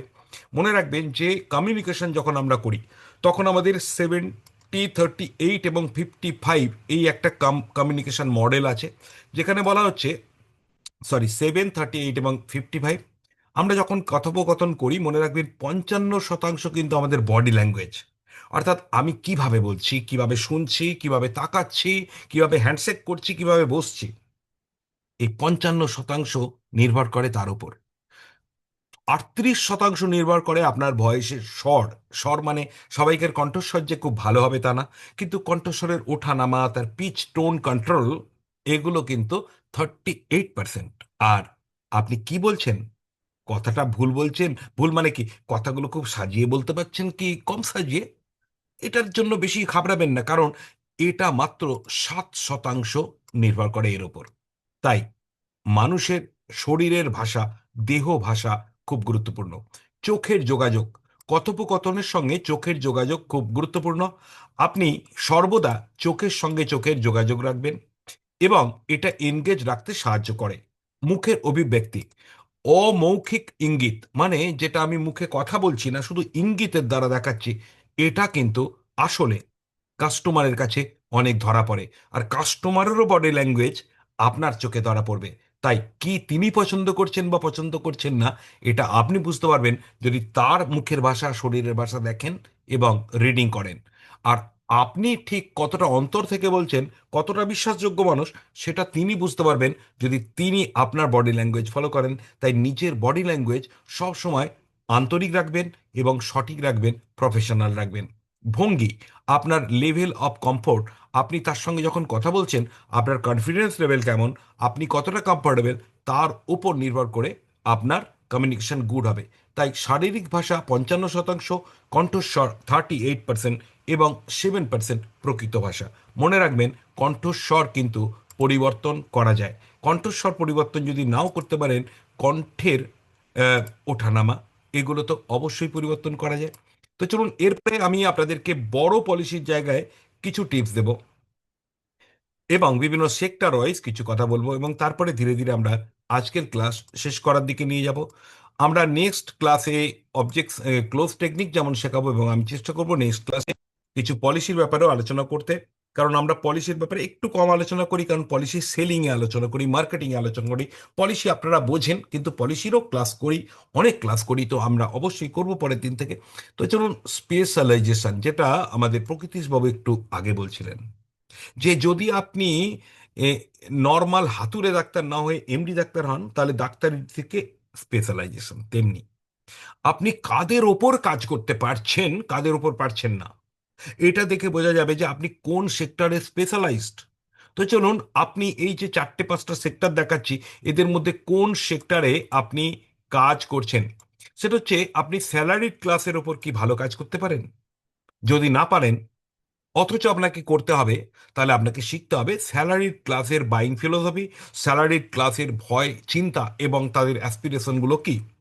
যদি আপনি বিজনেস ওনার এবং ট্রেডারদের উপর ভালো সেলিং করতে পারছেন, তাহলে তো ভালোই। যদি না পারেন, তাহলে আপনাকে শিখতে হবে বিজনেস ওনার বা ট্রেডার কেন তারা ল্যান্ড গোল্ডের দিকে আসক্ত হয়, কেন তারা এসআইপি মিউচুয়াল ফান্ডে আসক্ত হয়। আপনাকে এখান থেকেও পলিসি তুলে আনতে হবে। আপনি কি ডক্টর, লয়ার, টিচার্স এবং বিভিন্ন ধরনের প্রফেশনাল ব্যক্তিদের ওপর পলিসি করতে পারছেন? যদি না পারেন, তাহলে কিন্তু আপনাকে শিখতেই হবে যে ওই সেক্টরে আমি ঢুকবো কি করে। আর উমেনদের পলিসি বিক্রির ক্ষেত্রে যারা বীমা সখী এজেন্ট আছে, তাদের একটু সুবিধা হয়, কিন্তু যদি আমি বীমা সখীকে বাদ দিই, তাহলে ওমেনদের ওপর যখন আমরা পলিসি বিক্রি করব, তখন ফ্যামিলি সিকিউরিটির সঙ্গে আমরা সেলফ হেল্প, অর্থাৎ নিজেকে নিজের সহায়তা করার চিন্তা ভাবনা থেকে আমরা তাদেরকে বিক্রি করতে পারবো। আপনার কাছে আমার প্রশ্ন, আপনি কি ওমেন সেক্টরে পলিসি বিক্রি করতে পারছেন? ঠিক একইভাবে আরেকটা সেক্টর আমি এখানে যুক্ত করব, দ্যাট ইজ ইয়াং সেক্টর, অর্থাৎ ইয়াং বা ইউথ সেক্টর। আপনি কি এদের ওপর কাজ করতে পারছেন? এই 5টা সেক্টরের মধ্যে কোন সেক্টরে আপনি কাজ করতে পারছেন না, সেটা আমাকে জানাবেন, এবং আমি সেই সেক্টরগুলোর ওপর অবশ্যই আপনাকে পলিসি সেল করাবো। এই সেক্টরে আপনাকে ফাইন্যান্সিয়াল ফ্রিডম এবং ফিউচার প্রিপারেশন এর ওপর কাজ করতে হবে। আর এই সেক্টরের সবচেয়ে বড় প্রবলেম যে তারা এলআইসি কে খুব ভালো নজরে অনেকে দেখেন না। তো চলুন, এইটা বলার পরে এবার আমি আপনাদেরকে বড় পলিসির জায়গায় আরো কয়েকটি মোটিভেশনাল কথা বলবো, এবং তারপরে আমরা শেষ করব।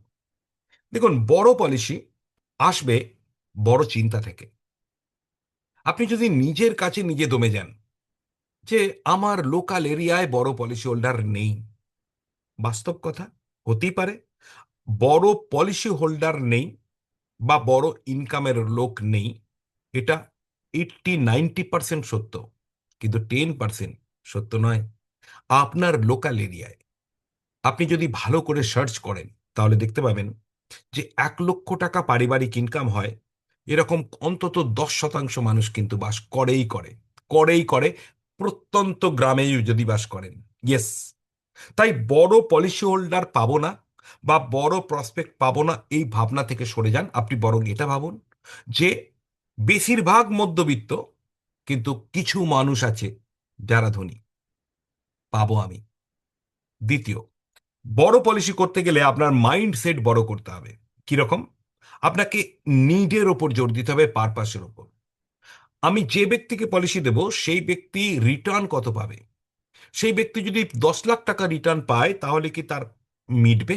না, তার দরকার হবে 30 লাখ, 40 লাখ, 50 লাখ, 1 কোটি। আপনাকে এইভাবে ভাবতে হবে যে আমি যদি জীবন উৎসব দিই এবং সেই জীবন উৎসবে যদি বছরে 1 লাখ করে পায়, 10 লাখের পলিসি, 1 লাখ আমার মনে হবে অনেক বড়। বাট সত্যিই কি বড়? আজ থেকে 18 বছর পর যদি কেউ 1 লাখ করে বছরে পায়, 8,000 মানে 8,500-এর কাছাকাছি, 8,333 টাকা প্রতি মাসে পাবে। ইয়েস, মাত্র 8,333 টাকা প্রতি মাসে হিসাবে তার কত টাকা যে লাগবে। আজকের যুগে লক্ষ্মীর ভান্ডার আমাদের ওয়েস্ট বেঙ্গলে চালু আছে 1,000 টাকা লোকে। 1,000 টাকায় কি সংসার চলে? হ্যাঁ, ঠিক সেরকম। আজ থেকে 18 বছর পরে ওই 8,000 টাকার মূল্য হয়তো 1,000 বা 2,000। তাহলে কি সত্যি সংসার চলবে? তাই আপনাকে ভাবতে হবে বড় পলিসি আমি করব আমার জন্য না, বড় পলিসি আমি করব তার জন্য, তবে তার কাছেই করব যার ক্যাপাসিটি আছে। তাই বড় পলিসি আপনি করবেন। তবে বড় পলিসি কেন করবেন জানেন? কারণ আপনাকে এবছর এমডিআরটি হতে হবে। অন্যেরা পারছেন না, পারবেনও না। কারণ মাত্র 1% এজেন্ট এমডিআরটি হয়। কারা এমডিআরটি হয়? যারা বড় ভাবতে পারে। কারা এমডিআরটি হয়? যারা রেগুলার কাজ করে। কারা এমডিআরটি হয়? যারা সঠিকভাবে মানুষকে ভালোবাসে। কারা এমডিআরটি হয়? যারা শুধু সেলিং না, যারা গল্প বলতে জানে। কারা এমডিআরটি হয়?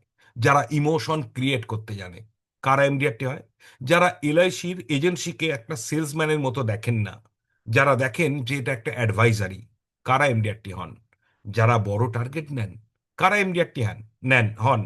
যারা পর পর কয়েকদিন ফেলিওর হওয়ার পরও প্রতিদিন আশা ধরে রাখেন।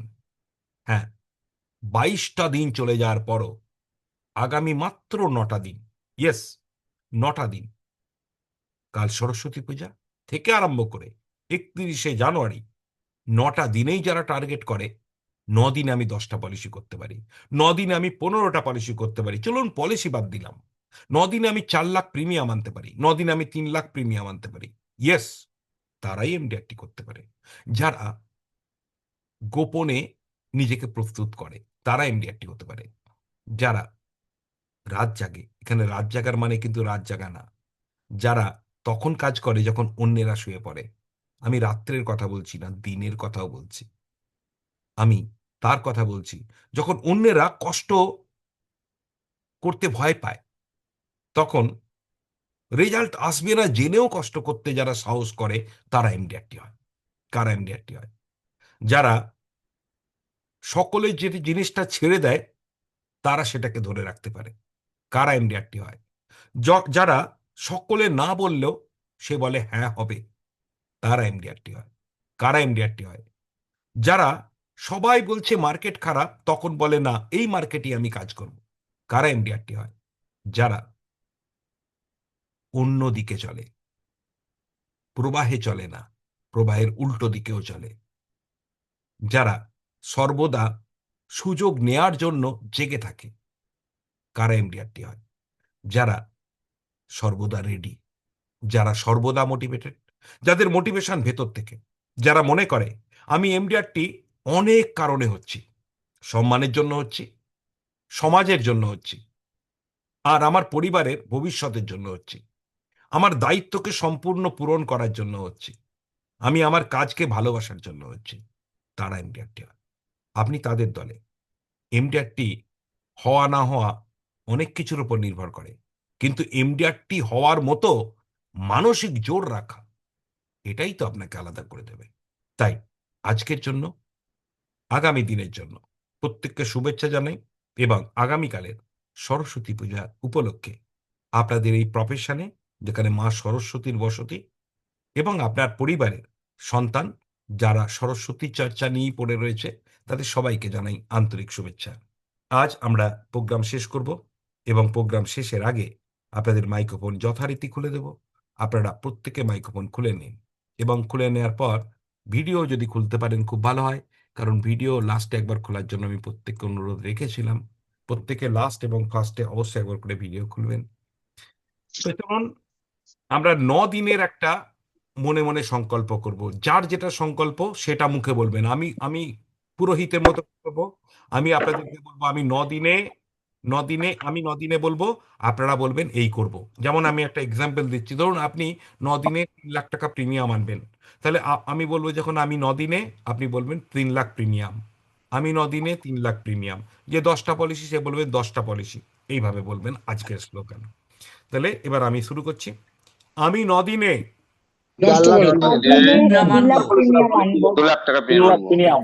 আমি আমি 9 দিনে 3 9 দিনে লাখ 2 লাখ প্রিমিয়াম। প্রিমিয়াম আমি আনবো। আমি 9 9 দিনে 2 লাখ 2 লাখ প্রিমিয়াম প্রিমিয়াম। আনবো। আনবো। ধন্যবাদ। পলিসি একটা করবো। ছোট্ট এটা সংবাদ প্রিমিয়াম। দিয়ে রাখি, কাল প্রভাতী প্রোগ্রাম করতাম, কিন্তু আমাদের ম্যাডাম রিনা মান্না বললেন যে কালকে সকালটা সকলকে ছুটি দাও। তো কালকে করছি না, পরশুদিন প্রভাতী প্রোগ্রাম করছি। কাল সরস্বতী পূজার প্রিপারেশন আছে। সো পরশুদিন সকালে প্রভাতী প্রোগ্রাম হবে। এরপরে আমি এলআইসি জিন্দাবাদ জয় হিন্দ বলে প্রত্যেককে অনুরোধ করবো আমার সাথে বলুন, এবং শেষ করব। এলআইসি জিন্দাবাদ, LIC জিন্দাবাদ। জয় হিন্দ, জয় হিন্দ। শুভরাত্রি। শুভরাত্রি। জয় হিন্দ।